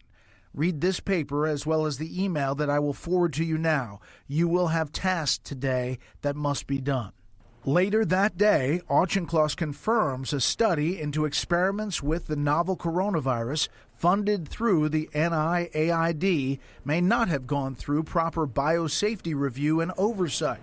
He tells Fauci their staff will, quote, "try to determine if we have any distant ties to this work abroad." Hours later, Fauci convenes a conference call with a dozen worldwide virologists. Notes of that hastily arranged meeting obtained by Fox News reveal suspicions of a Wuhan lab leak are suppressed over concerns that public revelations of Chinese involvement would do, quote, "great potential harm to science and international harmony." Quote, "Further debate about such accusations would unnecessarily distract top researchers from their active duties and do unnecessary harm to science in general and science in China in particular." But some immunologists are not convinced. Dr. Mike Farzan is quoted as saying, "I think it becomes a question of how do you put all this together, whether you believe in this series of coincidences, what you know of the lab in Wuhan, how much could be in nature, accidental release or natural event, I'm 70-30 or 60-40. Another scientist at the meeting, Dr. Robert Gary of Tulane University, is more adamant. Ladies and gentlemen, this is not science. This is politics. This is politics without regard to what the results were, which are, we believe, probably it's up to about maybe close to 10 million dead, and there's going to be a hell to pay once everything comes out that we're beginning to hear and beginning to see. Right now, they've got a huge convoy of almost 150,000 trucks. That's what I hear, yes. 150,000 That's what I heard this trucks morning. going to protest at the Capitol in Ottawa. And another 1.5 million people there demanding he resign for all the mandates that he's put on the Canadian people. Something that might happen here very soon, although our Supreme Court kind of got to him, the 6-3 decision, whether it was done the right way or not. He has now conceded that he's not going to make businesses, he's not going to override it for businesses, although they're still firing health people in the middle of a pandemic where they're needed. I was actually at first excited when the Supreme Court did what they did with the mandate but now it's complicated because what they've said is, well, it's unconstitutional except for the healthcare workers because they're. Where does it say that in the Constitution? It's either constitutional or unconstitutional for everybody. That doesn't make any sense to me. That's called a kangaroo court. Yeah, I mean, you can't. I mean, the whole idea about a court is you be consistent, and the Supreme Court is the court of the Constitution. And there's nothing in the Constitution that says, unless it's an emergency, maybe that's in there, I don't know. Unless it's some kind of an emergency, you can take away everybody's rights. You can kick them out of their jobs. You can kill their careers, kill their reputations, and pretty well put them in a box, a social box. And maybe in someday it's going to become a coffin. You know, the rabbi constantly stated to me this has, talking about this stuff has nothing to do with Israeli news. Au contraire. When your country is the most vaxxed or one of the most vaccinated countries in the world, and you're having the most cases per capita pop up last week, then it's relevant. It's so relevant, and you got your main health guy saying, don't take any more of the vaccinations. They're saying it in Israel. They're saying it in England. England took away all the masks, and sure, according to one doctor, at least in England, we had her on tape saying that the vaccines are going to be stopped. This thing is happening, folks, and how Facebook and Twitter want to be in this conspiracy is beyond me, because they're culpable. The NBA and the NFL both, I think, are 95% vaccinated, at least. Yeah. NHL isn't far behind. Yeah. You watch They're having such outbreaks, they're having to postpone games. What does that tell you? They don't work. Well, they don't work. People are still getting it. And the effects are, with this graphite in them, they're like little knives. They cut you. They make blood clots. I saw this yesterday. I don't know if I put this on, but Dr. Jane Ruby, who I've had on the show, was interviewing a funeral director, one of the guys that actually drains the body, and he came up with all these blood clots, these huge blood clots in these vaccinated people, which were represented by these bloody white, almost like rubber bands. Yes, that eventually would break apart. Is that a blood clot or what? It's blood clots, and there's people trying to, like the doctors want to pull some blood from somebody that's been vaccinated. It clots up going through the tube. Yeah. They can't even draw it anymore because it's clotting while it's happening. And so, what they're saying also is these people who are out there running their butts off, like these professional athletes, they're more susceptible to it than anybody. Because that's what happens. The more blood you run through your system, the more likely you're going to get blood clots from this. And hats off to Kyrie Irving, who's star point guard for the Brooklyn Nets, who is still not vaccinated. Yeah. He cannot play home games in New York because of the city or state law they have there. Every home game he doesn't play, he's losing his salary, and he still won't get vaccinated because he doesn't trust it. And he's outspoken about it. And what's the name of the tennis player that held out? Roger Federer. Or no, it wasn't. It was Djokovic. Djokovic. Yep. Djokovic. Who wants to watch the Australian tournament without Djokovic? And they kicked him out of the country. Okay, because he wouldn't take a shot. So when these guys go ahead. One way you can see how prevalent this is in all these athletes is to pull up the DuckDuckGo browser and just type in players collapsed, and there will be such a long list from players all around the world. It's still continuing to happen. But it's a very long list. Lots of resources there for that. Yeah, there's so much information on this. And of course, the mainstream media is not reporting on this, but there's still that Hawks player that came out and said once he got vaccinated, he started having blood clots, all these troubles with his health. He never had trouble before. He said, I know it's from being vaccinated, and he's trying to speak out about it, and the team told him, keep it quiet. Yeah, exactly. And it's not being reported on. Exactly. All right, let's play a couple more clips. We'll do a bit or two, and then we'll be on for in a commercial, and we'll be on for the great anti-Marxist Chris Adamo. Play 12 and 13, please. Quote, I really can't think of a plausible natural scenario where you get from the bat virus or one very similar to it to NCOV, where you insert exactly 4 amino acids, 12 nucleotide, that all have to be added at the exact same time to gain this function. That, and you don't change any other amino acid in S2. I just can't figure out how this gets accomplished in nature. Of course, in the lab, it would be easy to generate the perfect 12-base insert that you wanted. Fauci and others point to evidence the virus may have originated in a seafood and wild animal market in Wuhan. But any scientific consensus is complicated by the market being shut down and scrubbed clean by Chinese authorities.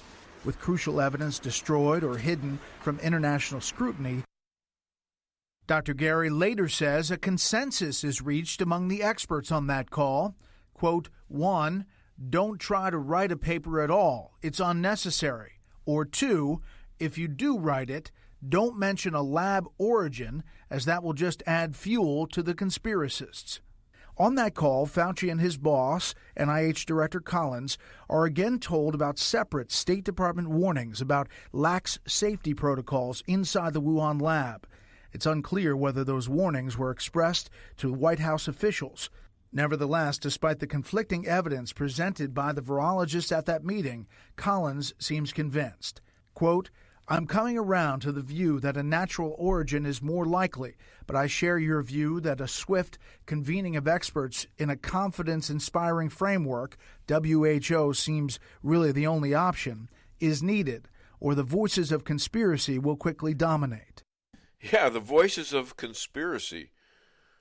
Think about it. They were thinking about that. Instead of worrying about the science. Yeah. And figuring this nothing to do with science. Yeah. On this, it's all about them, and the fact that this is going to kill a bunch of millions and millions of people never enters the discussion, does it? No. How do we stop this? And this. How do we make sure the Chinese help us fix this great, awful mistake that we contributed to? Where is that? Is there any of that? They don't give a damn. They're going to make money off of this by buying the stocks, by buying the companies that own Pfizer, and by giving out grants to people to shut them up. And that's what these last couple clips talk about. It's Well, infuriating. Yep. Let's do 14 and 15. And 16 we'll do them all. Just 4 days later, 5 American, British, and Australian researchers who were all on that Fauci conference call authored preliminary findings that abandoned their earlier private beliefs that COVID was likely the result of a laboratory leak. It's unclear what new evidence prompted such a drastic 180, but private communications show the various drafts of their report are sent to Fauci and Collins for editing and approval. The records do not reveal if they in fact edited the new version. February 16th, the first public draft is published online. Weeks later, a final version of that report is posted. Again, a total reversal of what those virologists wrote in private emails earlier. March 17th in Nature Medicine. Our analysis clearly shows that COVID is not a laboratory construct or a purposefully manipulated virus. That the Wuhan lab was indeed the COVID ground zero. Multiple sources say this may be the costliest government cover-up of all time by China. There is a growing belief that the COVID-19 virus originated in the Wuhan lab, not as a bioweapon, but as China's effort to find and deal with viruses to show the world China was as good as or better than the U.S. on that front. Later that day, President Trump is asked about our reporting. More and more we're hearing the story. We are doing a very thorough examination of this horrible situation that happened. The next day, April 16th, a frustrated Collins emails Fauci, wondering if there's something NIH can do to help put down this very destructive conspiracy. Collins' email includes a link to our special report and FoxNews.com reporting. A day later, Fauci replies, quote, "I would not do anything about this right now. It is a shiny object that will go away in times." More than a month later, we now learn Drs. Christian Anderson and Robert Gary, 2 of the authors of that scientific report who were in close contact with Dr. Fauci, are awarded a nearly $9 million research grant from Fauci's agency. A month after that, Dr. Peter Daszak of EcoHealth Alliance, the group that did the original U.S.-funded experiments with the Chinese at the Wuhan Institute of Virology, received a $7.5 million grant over 5 years from Dr. Fauci. President Biden, a year later, tasks the U.S. intelligence community to probe the COVID origins, but its August report was inconclusive, due in large part to China's unwillingness to assist with the investigation. You know, if these guys are mobsters. They're mobsters. They're evil. They're responsible for millions and millions and millions of deaths. Once they put their money into that Wuhan lab, they became culpable. And then they covered it up. You know, if they had stopped there and said, look, we screwed up, that'd be one thing. But they're not even stopped now. And they were planning this thing before the thing even started. They wanted this so they could make money in the vaccines from these companies, Pfizer and such. Not only did they not do the right thing, but then they doubled down on the lie. Exactly. Tripled down on it. Exactly. We got a message from our friend Jane Shepard, an older friend of mine, got the 2 vaccines. Because of a choking episode, he found out that the top of his heart was starting to shrivel. Him and his doctor know it wasn't like that before the vaccines. He's okay, but being watched very close by his doctor. He is not getting the booster. I pray that all these people, you know, I have family that has, one of them got vaxxed to get back into college, and that worries the hell out of me. And we talk a lot about that. We talk a lot about the fentanyl with these young people who are going to try stuff, you know, and it just takes a little bit, and you're dead. And it's happening all, and they're supplying it. The Biden administration now is supplying it. We have such a criminal government right now. It is incredible. And we have criminals who are abetting them. That includes social media. And it includes big tech. It includes the NBA, the NFL, probably the NHL, and a whole bunch of people are backing these with billions and billions of dollars and making money off of it. You know, it's one thing, as the rabbi, I had this discussion with him, it's one thing if it snows and you're making money by shoveling the snow. It's another thing if you make it snow just to make the money. And I think that's happening. And I'm losing my voice, so I'll tell you what, we're gonna take a break right now, do a little commercial. I'm gonna have a Chinese-made cough drop so I can keep on talking. What are you laughing at? It's not funny. All right, this should happen to you. Anyways, we'll shove a bunch of those M&Ms down your throat and you won't be able to talk. How's that? Hey, I got something here. This is for all your listeners. After the show, if you're bored and you don't have anything to do, go to this website, Bonds, B-O-N-D-S, for F-O-R, the T-H-E-W-I-N, bondsforthewin.com. And so if you have children that are being abused in schools or in workplaces or anywhere else by the lockdowns and so forth, you can go to that website and get specific instructions on how to fight it free of charge. All right, very good.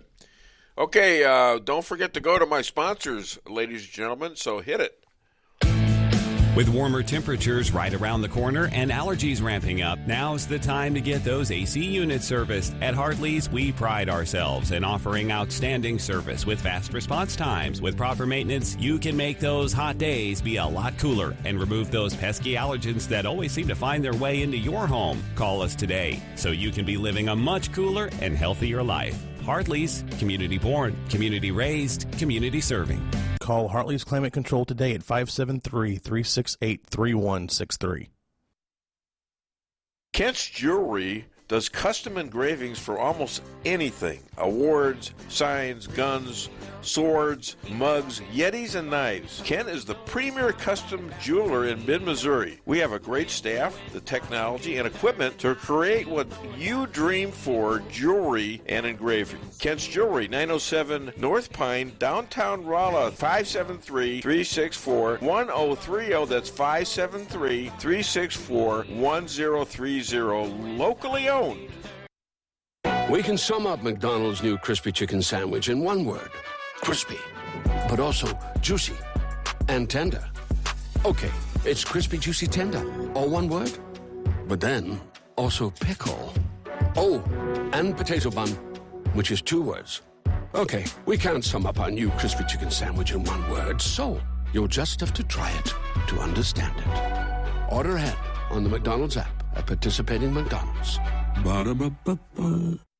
Merrill's Quarry and Asphalt, 40 years serving cities, counties, and everyday businesses with driveways for people who live and work in our little piece of heaven right smack dab in the middle of America. Call 573-578-9101 for your free estimate of rocking, rolling, paving, driveways, sealing, and striping, too. That's 573-578-9101 for your free estimate.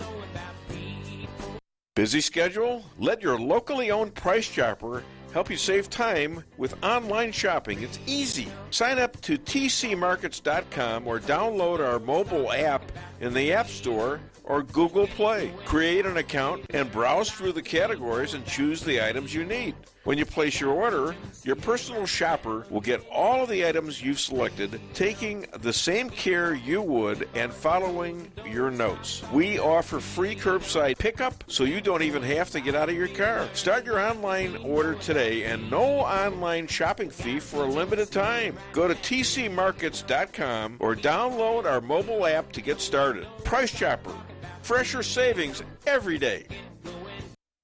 Your home is your castle. You don't need unwanted hassles. Don't let those creatures move in to stay. Let us protect your investments. That's what we're all about. Plank Termite and Pest Control will save the day.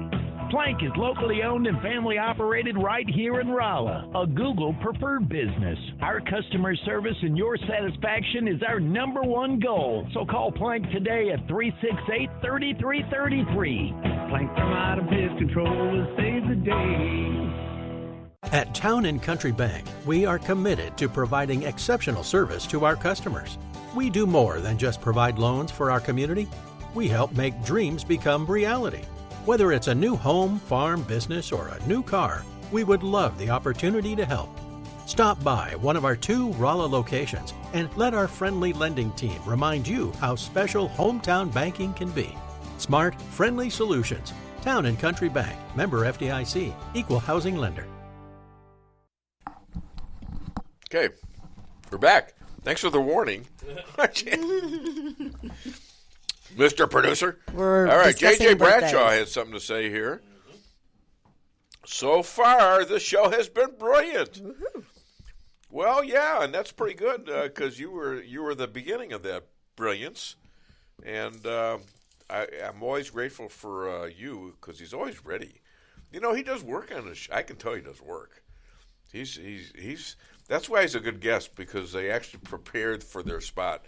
It's tough for me to talk to people that don't prepare because they know what they want to say, and I mean I can sort of get the gist of that if they're writing in, let's say, a major newspaper like Cheryl. I get a lot of stories from her, not all, but you know I want to spread her brilliance from what she's already written sometimes. And at other times, I want to get the feeling from her of what she actually thinks, other than what's in her columns. Hey, Dave. Yes, Rick. I just want to mention that JJ is really lucky. He's got that huge tinfoil hat, and it serves as a Faraday shield for all this 5G stuff that's kicking in. Yeah, my country club just voted to put a huge tower within. How many yards? Maybe about 400 yards of my house. Wow. And I voted against it. You better put a Faraday shield around your dog. I had to, Put a Faraday shield around your dog. Yeah. What shield? Faraday. It protects you from the frequencies. And I hope they're probably going to be mad at me, but, you know, this thing is, you got all these pilots now that don't want these towers near them because it screws with their ability to land. It's bad enough they had to get the jab, which makes them even more likely to crash the plane. Okay, so, and that's why I believe you're seeing a lot of canceled flights. It's because they don't have enough guys who are willing to get jabbed, and the ones that are jabbed are scared to death of going up again. And nobody wants to admit it. You see a lot of crazy things happening. This last week, a vehicle drove through the doctor's building at the Salem Hospital. Yeah. And by the way, you want to call the show, 573-578-2700.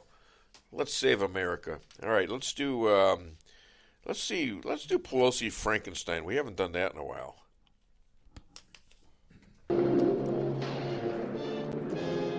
This is Nancy Pelosi. You demonize, and then we call it the wrap-up smear. If you want to talk politics, you call it the wrap-up smear. You smear somebody with falsehoods and all the rest, and then you merchandise it. And then you write it, and they'll say, see, it's reported in the press that this, and this. So they have that validation that the press reported the smear, and then it's called the wrap-up smear. Now I'm going to merchandise the press's report on the smear that we made. And it's a tactic. This is Nancy Pelosi.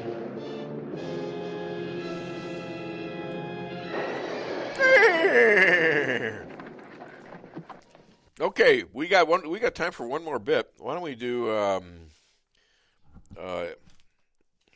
where are we? Oh, wait, hold on. Oh, let's do the Brit. Oh, and give me a second here, and I'll actually share it on the the computer here. That's great. And we got Chris coming up. We're going to do one more bit, and we'll talk to Chris. Here we go. Hit it. America is an amazing place. And do you know what I've come to realize, right? Americans, you basically do everything that we do, but you do it bigger and you do it better. Like, we have stupid people here. But your stupid people are world class. And that is not me saying, oh, all Americans are stupid. No, America also has the smartest people on the planet. What I'm saying is that when America does stupid, you do stupid. Like, our village idiot is in a park shouting at clouds. Yours is president.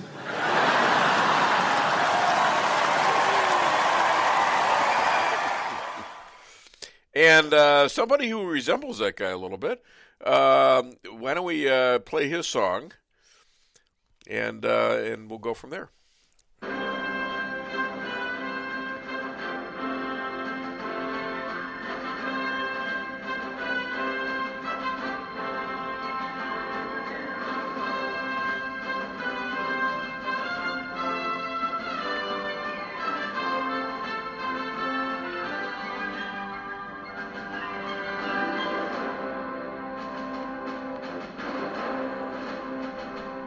Lifelong conservative, first Italian to ever live in Wyoming, not in the Federal Witness Protection Program, author, star of podcast and TV.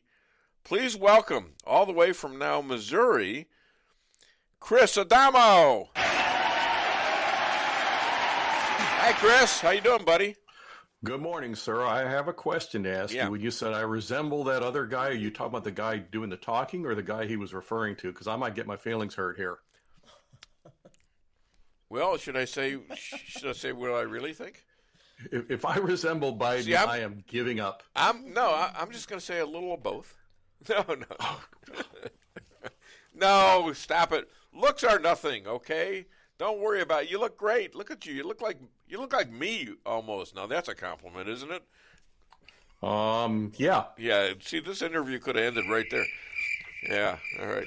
Anyways, Stephen Breyer retires from Supreme Court, and Biden has announced that he would assign a black woman to the post.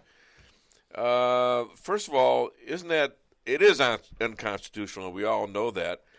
But I don't know if you were following me on Twitter or not last night. I know we exchanged some thoughts, but some people were suggesting Candace Owen, and people were all, and I said something about it. Candace Owen said she was honored by that, and I said, you'd make a pretty good Supreme Court justice. However, I think that would limit you because you can only say so much as a Supreme Court justice.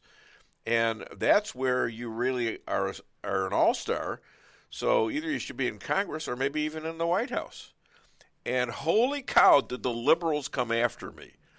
I got of course they did. 20,000 exchanges out of that thing.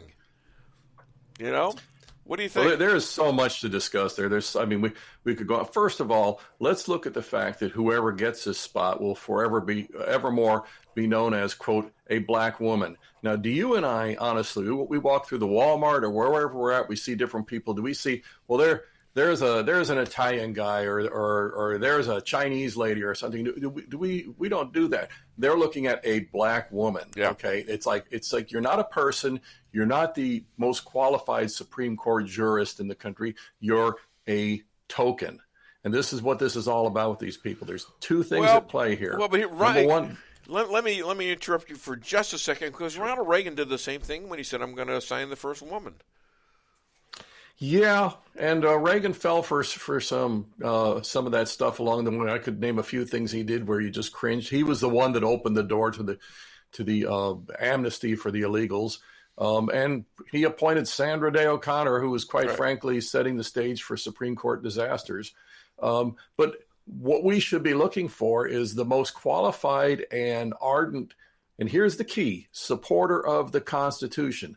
Now, our side should be so emphatic about that whenever you have an Obama appointee, or in this case, supposedly a Biden appointee, you look at them on that basis. Do they uphold the Constitution? I would agree. I don't care what color they are. Absolutely. His nominees don't qualify. Absolutely. Clarence Thomas has shown that he is ruling by the Constitution, in my opinion, from what I can see. Absolutely, and that's the reason they hate Clarence Thomas. Yeah, imagine that a black is criticized because he's ruling from what? The Constitution, which is what the job is. That's what is it should the be, job. absolutely. This is one of those situations where, again, our side allows the left to draw these phony, and I got to emphasize phony, moral equivalencies. So if you Republicans want people who uphold the Constitution, that's your partisan Republican thing. We can be partisan about wanting to trash the Constitution. No, one's legal, one's illegal. And on that basis, there is no Republican out there that should ever be voting to confirm any Obama nominee to any of these courts, because they don't uphold the Constitution. They have their goal is to look for ways to undermine it. I guarantee you it's going to happen. Oh, and I can tell you something else that's going to happen. What? Is that the whole reason that they're looking for, quote, a black woman is because they know after the trashing that they did of Kavanaugh, Gorsuch, and Barrett, they know that they would be extremely vulnerable on any basis, on any standard that they uphold for these people, that for our side to go back and start really making a ruckus out of the confirmation process. So if they come up with a racial token, and that's all she's going to be, they don't care if she's as dumb as Sonia Sotomayor. If she's a racial token, then our side is going to be scared of confronting her because it looks like bigotry. And to your point earlier, we have to confront them based on their ability to rule by the Constitution. And that should be it. And it's probably going to be another judge somewhere. And so they've got a history of her, and she should be questioned and voted upon by Republicans as they feel that she is disposed to rule by the Constitution. Strictly on that basis. Yes. And if the Democrats want to call it partisan, here it goes back to Alinsky. Yeah. If the Democrats want to call it partisan on our part to delineate things that way, then we say, fine, you know what? If it's partisan for us to uphold the Constitution, you guys are just admitting what we all know is that you want to trash the Constitution. You want to trash the foundations of our country. So yeah, bring it on, guys. Sure. Okay, and also I'm trying to figure out the Ukraine border thing, because we are now told by the Democrats and by mainstream media that we must honor the border, not our border, but the Ukrainian border. What's going on again, there? the hypocrisy of these people, that's the number one thing. The number one thing that defines leftists is hypocrisy. Why is that? It's because their ideology was founded on lies. It can only be advanced through lies if it was founded on lies. And so you're going to see that kind of hypocrisy in everything they do. They care about racial harmony until we nominate a black guy for the Supreme Court, and then they trash him. They care about women's rights until we have all these women coming up against Epstein, and all of a sudden they don't matter. And so in this case, suddenly they care about the border and national integrity and stuff like that, as long as it's Ukraine and not the southern United States. It's absolutely ridiculous. And can you imagine now Biden calls President Zelensky of the Ukraine and tells him, well, when the ice freezes, you're going to get invaded. So you better get those shelters. Everything they can to stir this pot. Yeah. Try and imagine yourself as a member of the U.S. military, though. What have you been doing for the last 2 years? You've been getting threatened. If you don't take the jab, they're going to throw you out. You've been getting this despicable, divisive, critical race theory crammed down your throat that you have to agree to. You didn't take an oath to do any of that stuff. And you got people like General Milley there, who I'm going to tell you flat out is a traitor.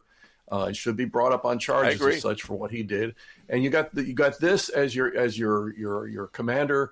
You got this as your higher ups, and they're going to send you over into a battle where you're ill-equipped and where there's no good reason for you to be there. And even the Ukrainians are saying, "What are you guys fussing about? What are you guys trying to do?"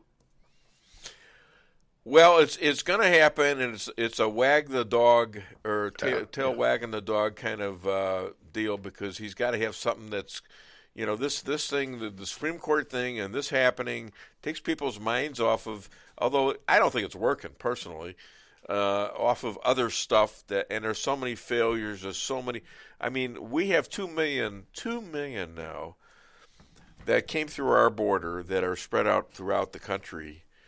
A lot of criminals, most of them young, single men, not babies looking for mommy and daddy. No, these are young, single men, and they're there to do what? They're there to spread drugs, to market women and children, and they're vote there Democrat. to vote Democrat. Thank you for that. I knew you knew that. It's an atrocity. It's going on all over the place. We're seeing our communities changed fundamentally, like Obama said he wanted to, fundamentally transform America. We're seeing things that are so different from what they used to be because of the fact that the culture is being infiltrated, the laws are being trashed. I'd like to talk briefly about what's going on up in Canada, because I heard Justin Trudeau gave the ultimate, what I hope is his let them eat cake moment. Yeah. You got that 70-mile long caravan heading towards Ottawa. And what did Trudeau say? He said it's a little fringe. I hope that little fringe goes to Ottawa and surrounds his building there. And lays siege to the place. I don't know whether they've arrived or not, but they're getting close, I think. And we're talking about maybe up to 1.75 million people. That's a lot of people. Yeah, and there's been Canadians along the way. They've shown videos of them out along on the shoulders of the road, out there with food, offering these guys lunches and things like that. The people, we can sit around and watch them just insidiously, like a cancer, undermine and destroy things, or we can stand up and do something about it. This is happening all over the world. We sit around. People are amazingly, finally, pissed off enough all over the world. They're demonstrating in all these other countries in Europe, and now we're getting some reason here in America to start going out and demonstrating. And I think this is going to fall apart once they find out that the poison they've been using as vaccine is terrible. And that's already again the word is getting out on that. But what do they do? Remember, the single biggest effort of any despotism to maintain itself is the suppression of information. And what are we also seeing in this country right now? We're not seeing a government with the consent of the governed. We're seeing an illegitimate cabal. And Joe Biden's their sock puppet. I keep reminding people he's not president. He's the figurehead of a cabal, and we're seeing a media doing everything it can to suppress any information that runs counter to the official narrative. Are we not seeing the real insurrection right here, right before our eyes? Yep.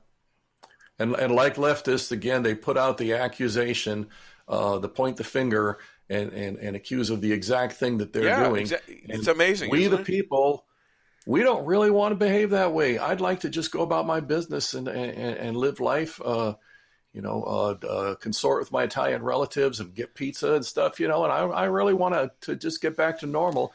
I don't really want to be about this. And that's what they count on. We all sit around passively accepting. They want us to forget about it. A little bit there. They want us to forget about it, Yeah. Like it's always done insidiously until you pass that tipping point where you don't have that alternative. You're absolutely right. You can't get the word out. I just don't know exactly what to do, but I'm always looking for answers. And right now we can use our words, but when they shut that down, we got to do something. Well, for starters, what you're doing is what needs to be done. You're not letting them box you in on what you say and do. Now, I got a good friend. He just his name is Bobby Everly. He just won the chairmanship of the Republican Party for I think it's the 10th largest county in Texas. It's about 1 million people, and he's got a great program on YouTube. And they shut him down because he was, quote, peddling misinformation on the vaccines. And so you got YouTube playing national doctor and things like that. And what he was doing was speaking the truth. And on that basis, they're going to shut him down. Of course, that's what they do. And the problem with that is what I'm seeing, or what I'm thinking is, once this thing comes out about the vaccines and it's accepted that they're poison, that they kill people, a lot of people, and are going to kill even more in the next couple of years of people, causing all sorts of diseases right now being felt at the Department of Defense from all these military guys they forced to take the jab. Yep. They're going to see that this is a catastrophe beyond belief, and I don't know what they're going to do. An orchestrated catastrophe. Because people are still going to die 3 years from now from what they did this year. I had a post the other day. I wish I had bookmarked it from a nurse who was explaining. I forget the circumstance, but it was like she was seeing patients who were coming in after she'd seen them a few months ago, and she talked about the fact that she could tell who had the vaccine because she could see them aging. She could tell looking at these people. She's a medical person, so she's going to be a lot more sensitive to stuff like that. But here's a phenomenon. You can probably attest to this. That, we talk to friends and people on the street and whatever. Yeah. I can tell you of the people that I know that have gotten the vaccine, so far, all but one of them has expressed regret for getting it. I'm talking about, of course, I circulate amongst conservatives. What are their reasons? Liberal friends. What are the reasons for that? They're getting concerned about what they're seeing happen with the news floating around. That first of all, the big thing is it doesn't work. So yeah, you got to get more of them. Oh, the more you get, the less it works. Wait a minute, what's going on here? And then you're starting to hear, a little story leaking in here, a little story leaking in there about people, heart attacks and death. I knew a young man back in Wyoming. He wasn't Italian, by the way, but he's a young man, and he got the vaccine, and a couple of days later, he just keeled over. He's not even 40 years old. And the thing that was really infuriating, small town, Wyoming, people, everything goes around by word of mouth. The official news report was unknown. And really? So how much of that do we have so going he died. on in our midst? Did he die? He died. He passed away. Just inexplicably, they say. Seemed to be heart related. Now are we putting the pieces together? Are we connecting the dots yet? Exactly. My banker died the same way. Really? And I didn't know what it was, and he didn't know what it was. And I remember roughly how old was he, if I may ask? He was 70, but he didn't have a condition. He did not have any condition that we know of. Mm-hmm. And when I called him, we used to talk a couple times a week, and he'd give me all the information I needed to know for business and stuff like that, especially all the gossip. And we were great friends, him and his wife Diane. But I didn't hear from him for a couple of weeks, so I called him up and didn't answer. It was on a Saturday. Called him back, and he answered. And finally, I says, "What's going on?" He said, "Oh, I got the flu." And he says, "Really? You sure you don't have the COVID?" He says, "No, I don't have the COVID. I've got the flu." And I said, "Well, you sound terrible." He was out of breath. Mm-hmm. We were just speaking on the phone, And I says, "What are you taking for this?" He says, "Well, I'm drinking Gatorade and taking some kind of medicine." And I said, "Well, you need to go in." So he goes in the next day, and they check him out, and they diagnose him with heart disease, which he'd never had. Disease. All right? So they say all his veins are stuffed. And so they had to go in and clean out his veins. And I talked to him shortly after that, and he sounded much better. Next day, he has two, what do they call that? Oh, strokes, weren't they? 2 strokes, yes. 2 strokes. And never talked to him after that. He died like 2 days later. And then I didn't even know he had it. His banker calls me up. The guy who owns the bank, or not owns the bank, but he's the president of the bank. He calls me up and commiserates with me. I says, "So by the way, what do you know about? Did he have a heart condition or anything?" He says, "Not that we know of." I says, so I asked him, did he take the vaccine? Oh yeah, he had it about a week ago. He's going to take his second shot. About a week ago. There you go. We don't Bingo. connect those dots. Now I don't have a complete There's so many stories like that. Yeah. And if you go to VAERS report, Chris, which talks about this, they have a 14-day period from the last time you take a shot that it can be reported that you died from something other than the vaccine. Okay, so they leave out millions. Well, yeah, we've been seeing. If you remember, the first thing we saw was the inflated numbers on COVID, where if you have a motorcycle accident, you test positive, they say it's a COVID-related death. Yeah. And we they all saw get money the big for thing. this. Rick, what's that? They get money for this, right? Yeah, They absolutely that's do. That's always a key right there. And the big thing that I saw, the big red flag that really got my attention was when they didn't just dismiss hydroxychloroquine, but they attacked it. I mean, the whole leftist establishment was just fit to be tied that people might have access to something cheap, effective, that they could get rid of the pandemic, and they just attacked it mercilessly. They didn't want people having any alternative, but they're lockdowns and now they're vaccines. I noticed that you didn't mention ivermectin. And just for the that, same thing happened with ivermectin all over again. Just for that, I'm going to play the song for you. All right? Uh-oh. Here you go. Don't interrupt. Ivermectin, I take it by the pill. Ivermectin, the pandemic it will chill. Ivermectin, I let it take its course. Ivermectin, now I'm neighing like a horse. What do you think? Well, that was the big narrative with ivermectin. And again, the fact that you hear it instantly. The song. From How was the song? News outfit. What's that? How was the song? Wasn't that a cute little ditty? Yeah, I thought you did a good job. Thank you. Enough. Enough. You carry a good you said tune. enough. But the whole horse thing, that was the leftist narrative. Yeah, there you go. Yeah, I know, and it still is. You know, they tried to get rid of Joe Rogan because of that, his backing of things that you should take as medicine instead of taking. Look at the fact that they think we should line up like little children and ask permission to speak. Yes. Because it's like, well, you're saying. I mean, there's a bill in the Congress right now where big tech is trying to get some sort of collective bargaining representation, and it's obvious that they're wanting to shut down people like you and me who are speaking up on our own, because they've got the $1 billion voices, but we've got the millions of people to say it, and we've got what we thought was the right to do so, the constitutional right.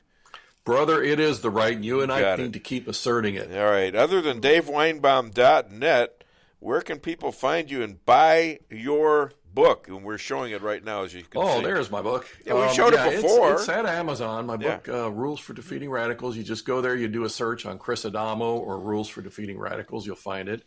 I'm up on GOP USA, on J.D. Rucker's NOQ report, and Red Voice Media has been carrying me lately. I've been real happy about that.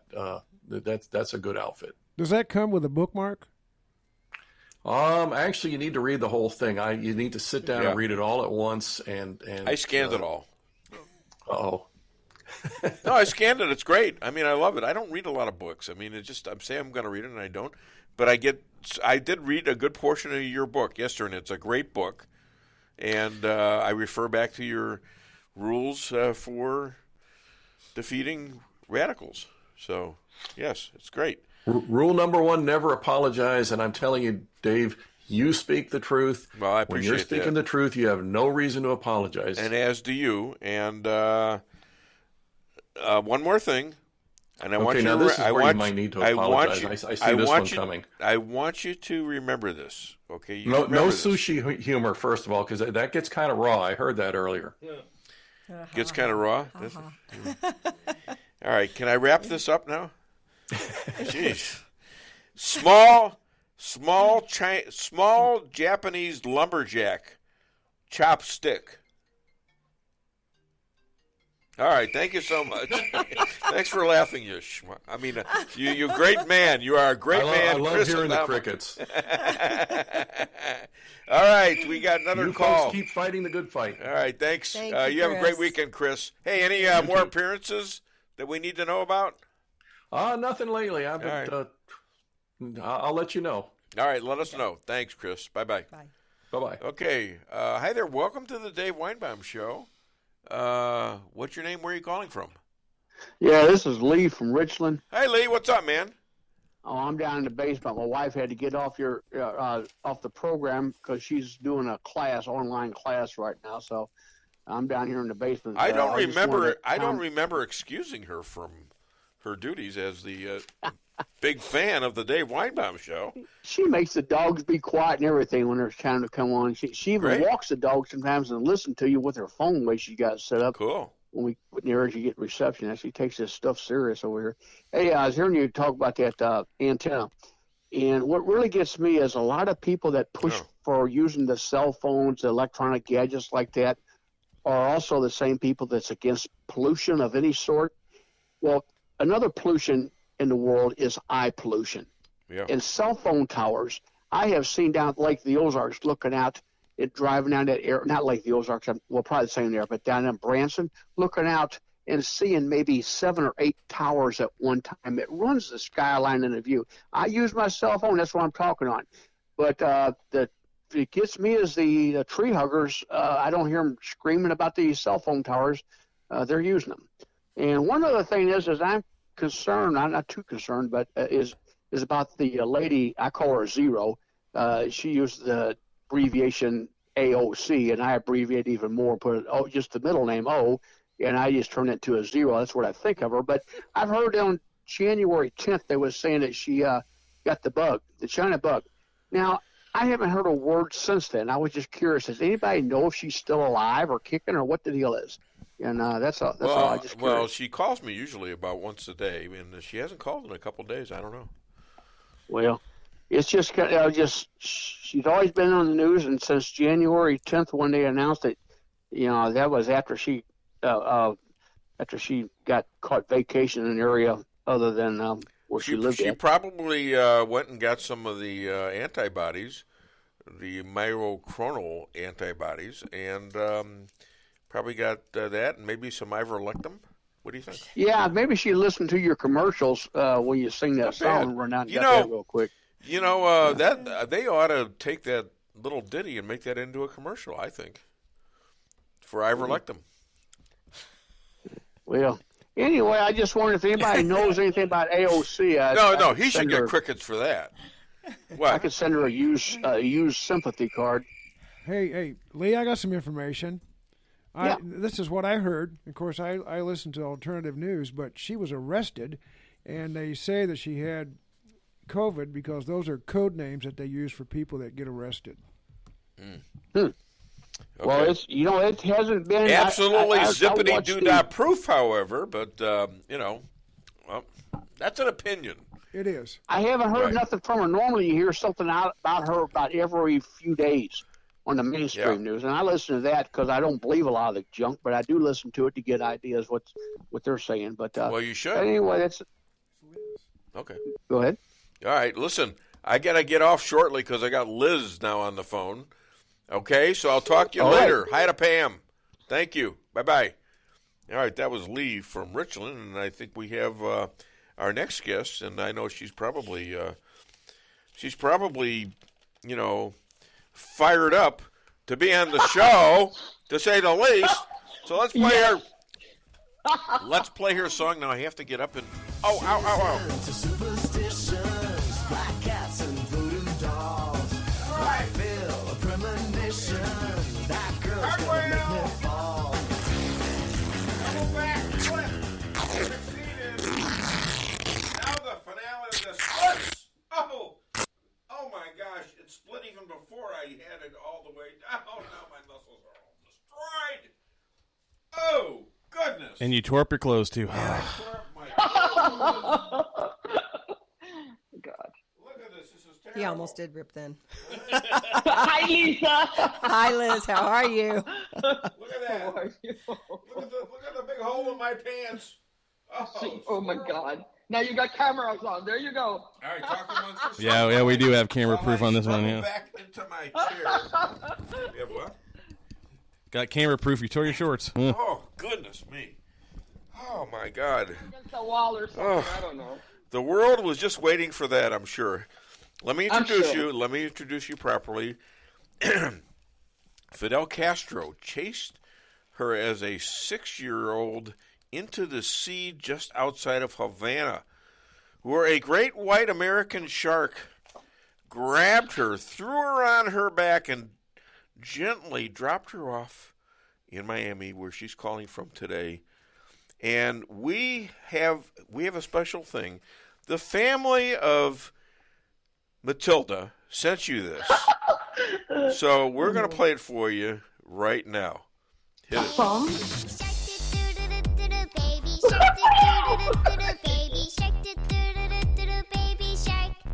Mommy shark do do do do do do. Mommy shark do do do do do do. Mommy shark do do do do do do. Mommy shark. Daddy shark do do do do do. Daddy shark do do do do do. Daddy shark do do do do do. Daddy shark. Grandma shark do do do do do. Grandma shark do do do do do. Grandma shark do do do do do. Grandma shark. Grandma shark do do do do do. Grandpa shark do do do do do. Grandpa shark do do do do do. Grandpa shark. Okay, Liz, that's it. I'll see you next week. I'm kidding. So now you're fired up and you're laughing. You're loose, right? Yes, I'm not implying you're loose, but you know what I'm saying. I'm fire. No, we know. Okay. We're grown-ups here. That's right. We are here, but we're not really. I don't know if we can claim that or not. We're a little immature, I'd say, for our ages. Baby shark. Yeah, do you like that? Do you know that is the most downloaded song in history? I can't believe it. How did you find it?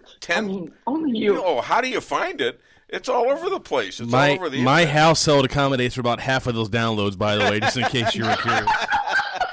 And that's not from his kids; it's from him.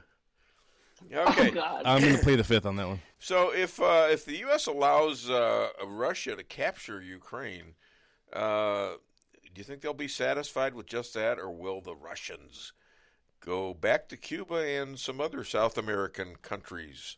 What do you think? Oh, well, the idea already of Putin, the first thing that came out of his mouth before he did this Ukraine stuff was that he was going to put troops in Cuba and Venezuela.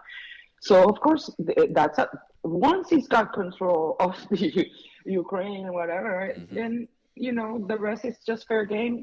We all know Biden is a loser. Biden is incompetent. Biden is unfit. Biden shouldn't be president. Biden, all he knows how to do is eat ice cream. Biden, all he knows is be disrespectful because, Jesus Christ, what he did to Peter Doocy, the White House reporter, is beyond. I don't even want to repeat the words. We all know what they were. S-O-B, I won't say it. And, I'm respectful. But he has no manners. He's just like his son. His son has no manners. He's just Obama. He's got no brains. I mean, the guy can't think. I mean, and I'm not talking about his age. I'm talking about he's never had any brains. That's the one thing I found out. I used to think politicians were so smart. A senator, a representative, a president, a vice president. Oh my goodness! And then I started talking to a few of them when I started going to D.C. for a while back in the 80s and 90s. And a lot of them are really dumb, okay? It's insanity. Really dumb.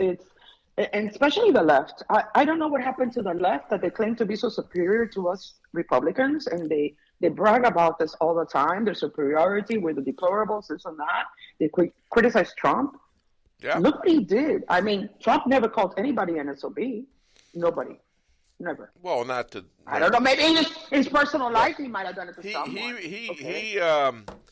He used names to call people to. Right. He was pretty good at doing it. All right. He was pretty good at doing it, and that's not that big of a deal. You want to call somebody an SOB? Go ahead and do it. But do it openly, okay? Right. No, he did it openly. It was a hot mic. In front of the United States. He didn't know he was on a hot mic. And you got Peter Ducey, the only reporter out there who's asking questions that are meaningful. I mean, the mainstream media hit a few pretty good notes in his presser. What is that, like his second press conference in over 1 year? But rarely do they come up with anything challenging and anything relevant. No. Like the border. They don't ask anything about the border. Peter Ducey does. Oh, yes, the border. Wow. Yeah. You know what's happening at the border. Of course, yeah. I know you know everything that's happening at the border. But one of the things that they're happening, all these illegal immigrants that are coming through the border, they're literally sending them to Florida because even DeSantis already complained about it. And actually, the ones that are bringing them in, they're bringing them in the middle of the night on private planes. Yep. So that nobody finds out. So basically, it's a complete disaster. The people that are coming to Florida, they are killers, drug users, and most wanted criminals. And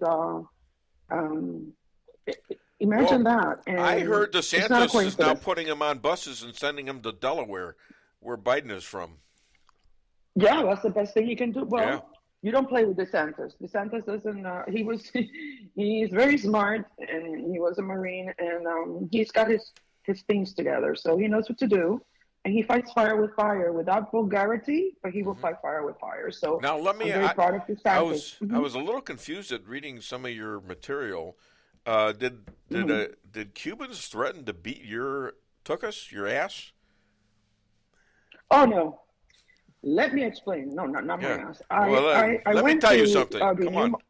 I went to renew my license. I lost the registration of my car, and I had to get it, and it was there next to La Carreta. So after I renewed it, I went to the restaurant. And the Carreta is a very well-known Cuban restaurant that has, including the entire map of Cuba in their menus, and a lot of Cubans go there, and of course a lot of Cubans are Republicans, but of course there's always some Democrats. And while I'm having my breakfast, they literally ruined my breakfast because I hear these three Cubans, and I felt, oh my God, I'm so embarrassed to be a Cuban right now. I felt so bad.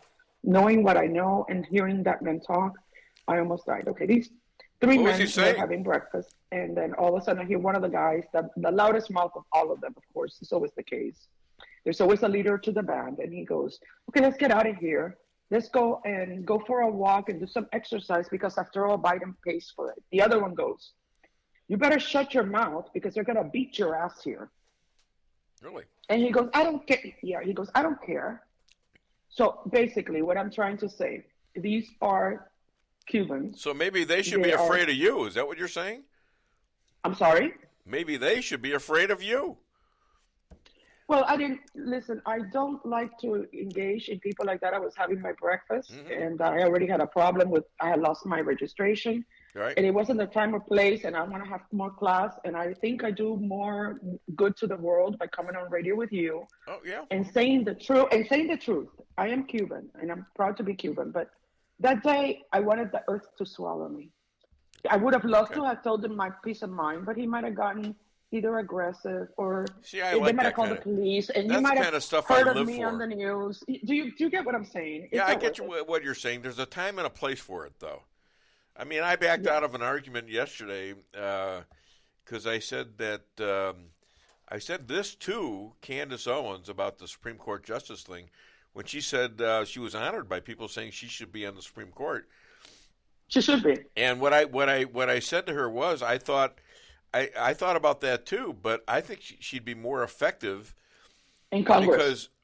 Congress and or in the White House, because she'd be constricted as to what she could say as a judge, very constricted. I agree. She's got a very professional, soft-speaking, accurate, but precise wording when she speaks. You cannot believe.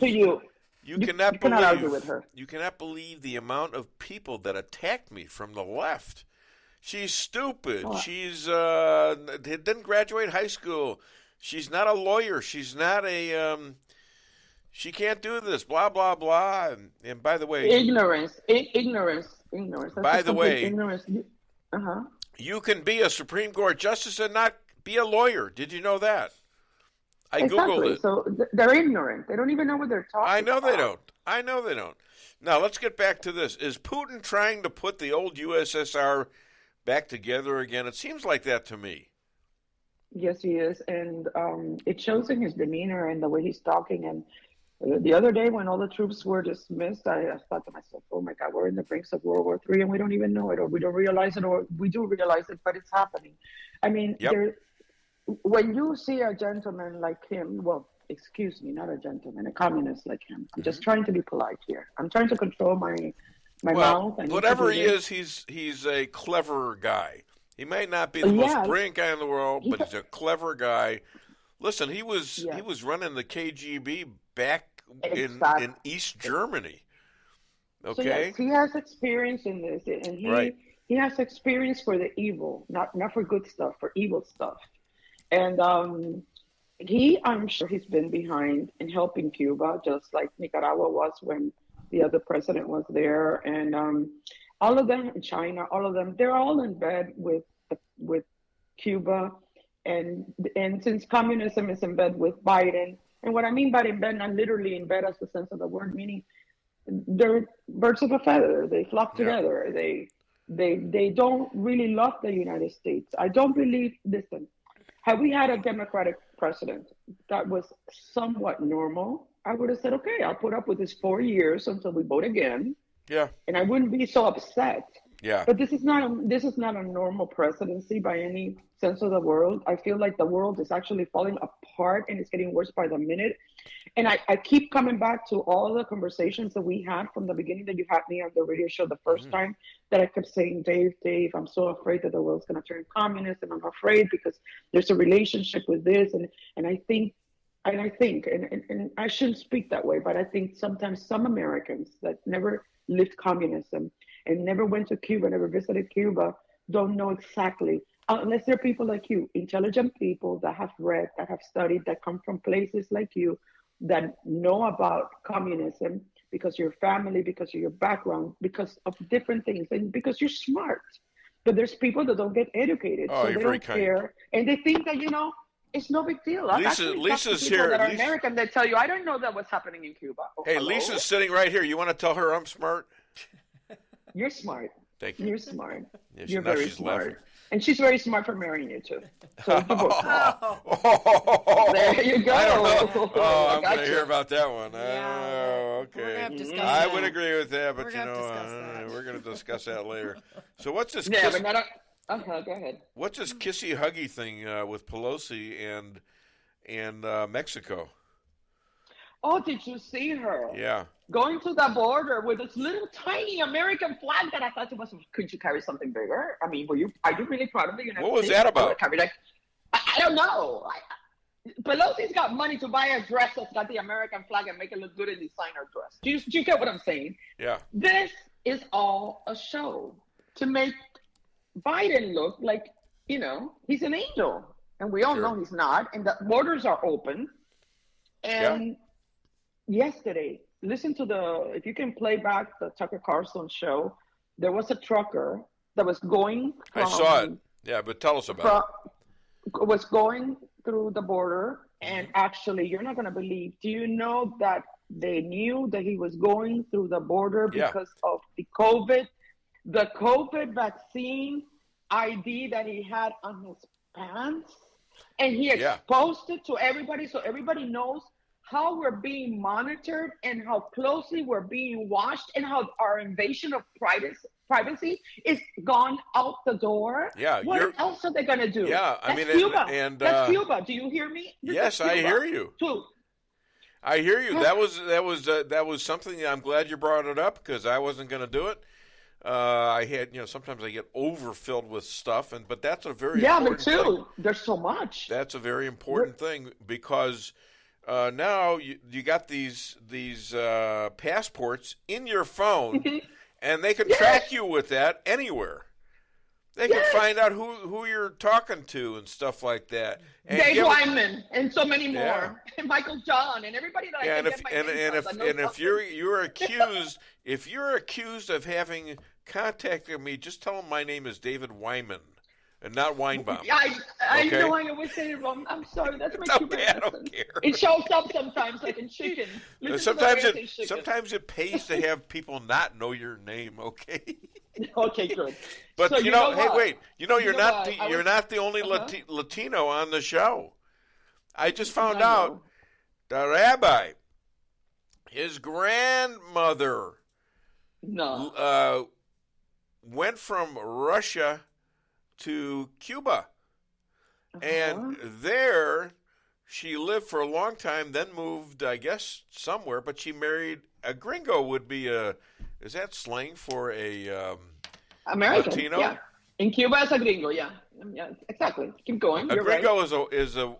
Anyways, he thinks he's got relatives all over Cuba somehow, and I love it. and their name was Levine. So then I got a call last week from this a gal lives in Florida who was on the show. She's an opera singer. Her name is I know her about Alexandra Levine. She's good. Okay, so she starts talking to me, and she's telling me, I'm not. My people are not from Europe. I'm not a. I'm not a Jewish person like that. I'm a Jewish person from Spain, España. Okay, and she's her last name is Levine. So I wonder if she's related to the rabbi, but she's now the Jewish Latina. And you're the you got all kinds of my Latinos goodness. following you. And you got and you're the Catholic Latina, and now I've got a guy from Salem, Missouri, who was born on Mayo de Cinco. He was squeezed out of a tequila bottle, and he's sitting right here, Rick Henderson. There he is. Hey, Liz. Hello, Liz. Mr. Latina. How are you? Okay. God bless you, Rick. Was that painful, getting squeezed out of a tequila bottle? No, that's real. Did you catch the lime on the way out, or the? Yeah, there you go. All right. Probably drinking is better. Yeah, probably. Say, other than DaveWeinbaum.net, where can people find you? Getter, Facebook, and Twitter, but I don't even go on Getter. I just don't care. I like Twitter and I like Facebook, and I'm sticking more to Twitter. I have one more thing to say to you. There's one more thing about Cuba I need to say. Go ahead.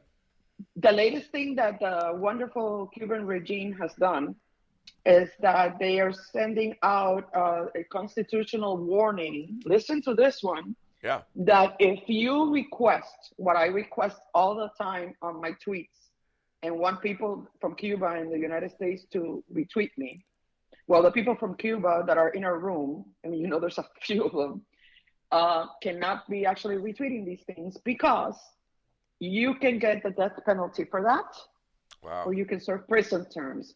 So there goes what Cuba is really all about. Imagine a communist country that tells you, we can kill you for saying that you want the United States to free Cuba from communism. Yeah, Just and that. it's getting that way now. You got people in Congress talking about we got to do something about these people. Now you got the DOJ is investigating us as white supremacists. Imagine me, a Jewish guy, fighting with the KKK. I mean, as an ally, they hate me worse than anybody. Oh, wait, and let me tell you something. They associated me with you. Yeah. I put a tweet on our room, and it included you and me in the show. All I said was, it is my honor to be with you tomorrow, remembering all my friends and followers to listen to the show today. I put a picture of you and me. I guess we're in the most wanted list for Twitter. Yes, because they sent me a note when I went to click on it that it said, you need to change your settings because this is the kind of it's something, how do you call it? Like it's offensive to the Twitter rules or it's, where it's got language or that you need to put violates it. Did it violate their rules? Something. So basically, They deleted our pictures so they can't see our faces because they know our faces and they follow us. Listen, this is funny. And then I ended up deleting the tweet. So sometimes I go to the room and I post something, and when I see the Twitter just does something to me, I need to delete it because it's not getting anywhere. It's not moving, and I don't want you to think that it's not that I'm not promoting. Oh no, I caught that. I Actually, understood. Something they've done to me. I understood that. I think I responded to you too, and I thank you for giving it your best try. You did. So imagine you and me are on the most wanted list. Well, I kind of figured that. Deplorable. They don't. I don't know what's going on because I sort of challenge them, but I try to do it in such a way that try to be professional about it. Yes, of course. And you're an example. I try not to get mad, and I am very angry about the way they treat everybody. Me too. But then again, they'll shut me down. I have to find somebody else. I mean, I'll keep working on this thing if I'm just shouting at the clouds. You got my number, and if I go down with you again, yeah. I went down one time by myself, and you stayed, and if we both go down together, we continue to go on the show. I mean, listen, we're not gonna. I think you might need to rephrase that. I don't know if my wife understood that, but no, I'm kidding. No. You know what I mean by that. Ow! Don't be kicking me. Ow! She's kicking me now. Ow! No. You know what I mean? Like if they took me down unexpectedly. She just whipped me. She whipped me. No, I don't blame her. Ow! She has every right. Okay. All right. Well, Liz, thank you so much. I'm starting to bleed now in my back. Oh my God, so Lisa, terrible. be nice. Be nice. Yeah, be nice, please. Tell her. I am the nice one. Trying to explain that we're in the most wanted list, and it shocks me. Yeah. And not in a good way so either. is he. Not in a good way. First rip pants, and now you're bleeding. Just dude, rough day today. We're doing good. I need combat pay here. I need some combat pay. So, anyway, did you know there was a news flash that I got out of Twitter yesterday? Biden has threatened to resign if Spotify doesn't remove Joe Rogan. There is hope for us yet, because I think Joe's going to get the boot like Neil Young. So, thank you so much, Liz. You have a great weekend. Have a beautiful weekend, Lisa, the staff, the crew, everybody that's there, everybody that wants me on the show, and you. I wish you, all of you, a lot of health so that we can keep talking. All right. Thank you. You have a great weekend, Liz. Thank you. Yes, I will. Thank you. Bye-bye. All right. It's great. Okay. Well, we've got like 9 minutes now. Maybe a little less, but, you want to call, fine. I've got other stuff to talk about. Do we have any messages lately? We don't have any new ones that we have not covered. Okay, that's fine. We are all up to date. Okay. Well, I got 9 minutes. Let's see how long my voice will last. I could drink some water. I could do that. And here's the question. Since we were talking to Liz, should we play tequila? Oh, yeah. Let's do tequila because he was born out of tequila bottle. He came out of tequila bottle. Here we go. Right here.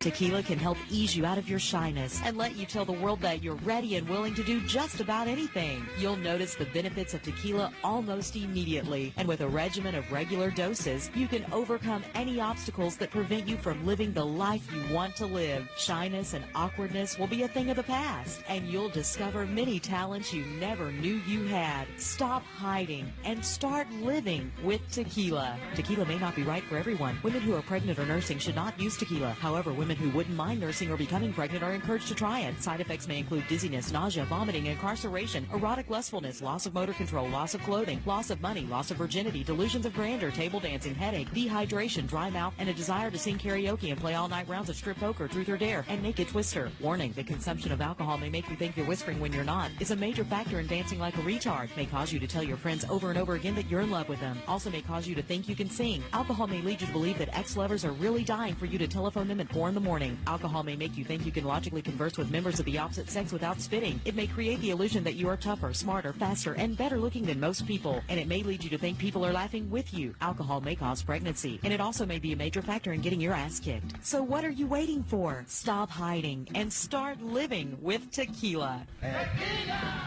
You know, if I was worried about ripping my pants again or my muscles, I would have gotten up and danced to that. Now I have a caller. I think it's Chester. Hi, Chester, or Martha. How are you? Pardon? I'm fine. Calling from north of Doolittle. Yes, thank you. It's a little late for you to call, but I'm happy. Comment on. I have two things, but I'm just going to stick with one. On the entire nonsense in Ukraine. Yeah. We have the mainstream media, meaning the Democrat media, is right now in total control of the narrative, and they have totally lost it, and they are trying and pushing and trying to get Biden into a war. Yeah. Why? And everything you're hearing about. Why are they doing that? You know, I mean, there's no control now. The president is no longer in control of the narrative. When was he? When was this guy in control of anything? No, but I'm talking about even his administration has lost it. What you're reading in the media now is just total hyperbole made up by reporters, and you've now got CNN saying how terrible some call was between Biden and Zelensky, and then you have UK Daily Mail telling you that CNN lied about what the call supposedly was about. On top of that, we've now got news sources happening. Right now they're saying that Biden administration, doesn't mean anyone in particular, it's, I guess, some generic thing, is now threatening Russian sanctions on stopping their bank ability, meaning, we're going to stop them from being able to convert currency and, cripple them economically and all that. The National Security Council met with executives from the banks like Citicorp, Bank of America, J.P. Morgan, Goldman Sachs, blah, blah, blah. What was your comment about the gas situation? Because I thought I wrote it down somewhere and I didn't. Oh, well, yeah, I'll do that next. But anyway, all right. If they try to cripple the Russian ability to convert money and therefore stop all trade, that's going to hurt the trading partners. Which is the rest of the world. Right. Now, as far as the natural gas line, that's another good one. If the Russians invade, they're going to cut off the natural gas pipeline. Oh, the one that doesn't exist yet, that isn't open. So what was the response from Putin? Well, no, it doesn't matter. The question is who wants the pipeline? Yeah. The Germans, the East Europeans. NATO. They're the ones who want the pipeline because they're the ones who get. So this is like in Blazing Saddles where the sheriff is holding himself hostage. Your threat, exactly. Your threat was what Putin would say as a threat back to us. He'll do the same thing. Everything we're proposing is a threat. Now, as far as the military operations are going, that is all just talk. There is nothing credible. Now, I'm not saying that we're not going to do anything. What I'm saying is that everything that is being advertised, the call up of the troops and all that stuff, the 8,500, all of that is nonsense. Nothing of that will account to anything. First of all, where are the Russians going to invade if they invade? They're going to invade on the eastern edge of Ukraine, which is that's where the breakaway republic part is. That's the part that they would want to invade and seize. And if they do, then they stop, and that's the end of it. There is absolutely nothing that the United States or NATO can do about it militarily. They're not going to drive through Poland and then drive through all of Ukraine to get to the far eastern edge of it. Ain't going to happen. We're certainly, Germany might not let us. Our NATO partner. That's a separate thing. That's on top of it. But, I mean, even if they wanted to, they have to go through Poland, and they have to go through all of Ukraine just to get to the far end, just to meet the Russian troops. So obviously we're not going to fight this war on the ground. So all this talk about 8,500 troops being mobilized, and by the way, where are they? I mean, the so-called mobilization, all they're being told is, hey, get ready to deploy. Oh, okay. That means get the paperwork straight. You do your wills and, your next of kin notification, stuff like that. That's all that is. Well, I certainly don't want to see any of my kids fighting there. That's grandkids fighting there, I'll tell you that. Hey, listen, thanks a lot, buddy. We're getting down to the last minute here. Thanks a lot. It was a good call for a change. No, you always do good. There you go again. I know. I had to do it. You have to poison the well. I have to poison the well. I have to do it. It's in my genes. It's in my genes. And later on, my wife will be. Wait a minute. I can't say that. Anyways, he hung up on me. He's mad now. He is mad. You had to say it. You had to say it. Okay, I had to say it. Give me a break. That's just my nature. Like I was trying to tell Liz, I'm the nice one. Well, I would say that. I am. I can be. I don't know. I'm kind of isolated. I'm kind of. What am I? Isolated and mean? I'm as nice to you as I can be. Oh, that's true on certain occasions. Yeah, it's true on a lot of occasions, and I always try to honor you. And what do I get for it? I get you complaining and kvetching. I get a lot of kvetching is what I get. I get the whip. I get crickets. It's just not. It hurts. There. See. Look at this. All right. Anyways, listen, guys. Thank you so much for listening to the show. All of you on Twitter. What? Are you on time? Joe Dalton said you had a great show. Thanks, Joe. Put that out there. Appreciate that. And, we're going to do this again next week, and we're going to keep doing it. We're going to keep fighting back, and I hope you do, too, by listening to this show as one thing anyways. We'll be back for another edition of the Dave Weinbaum Show next Friday.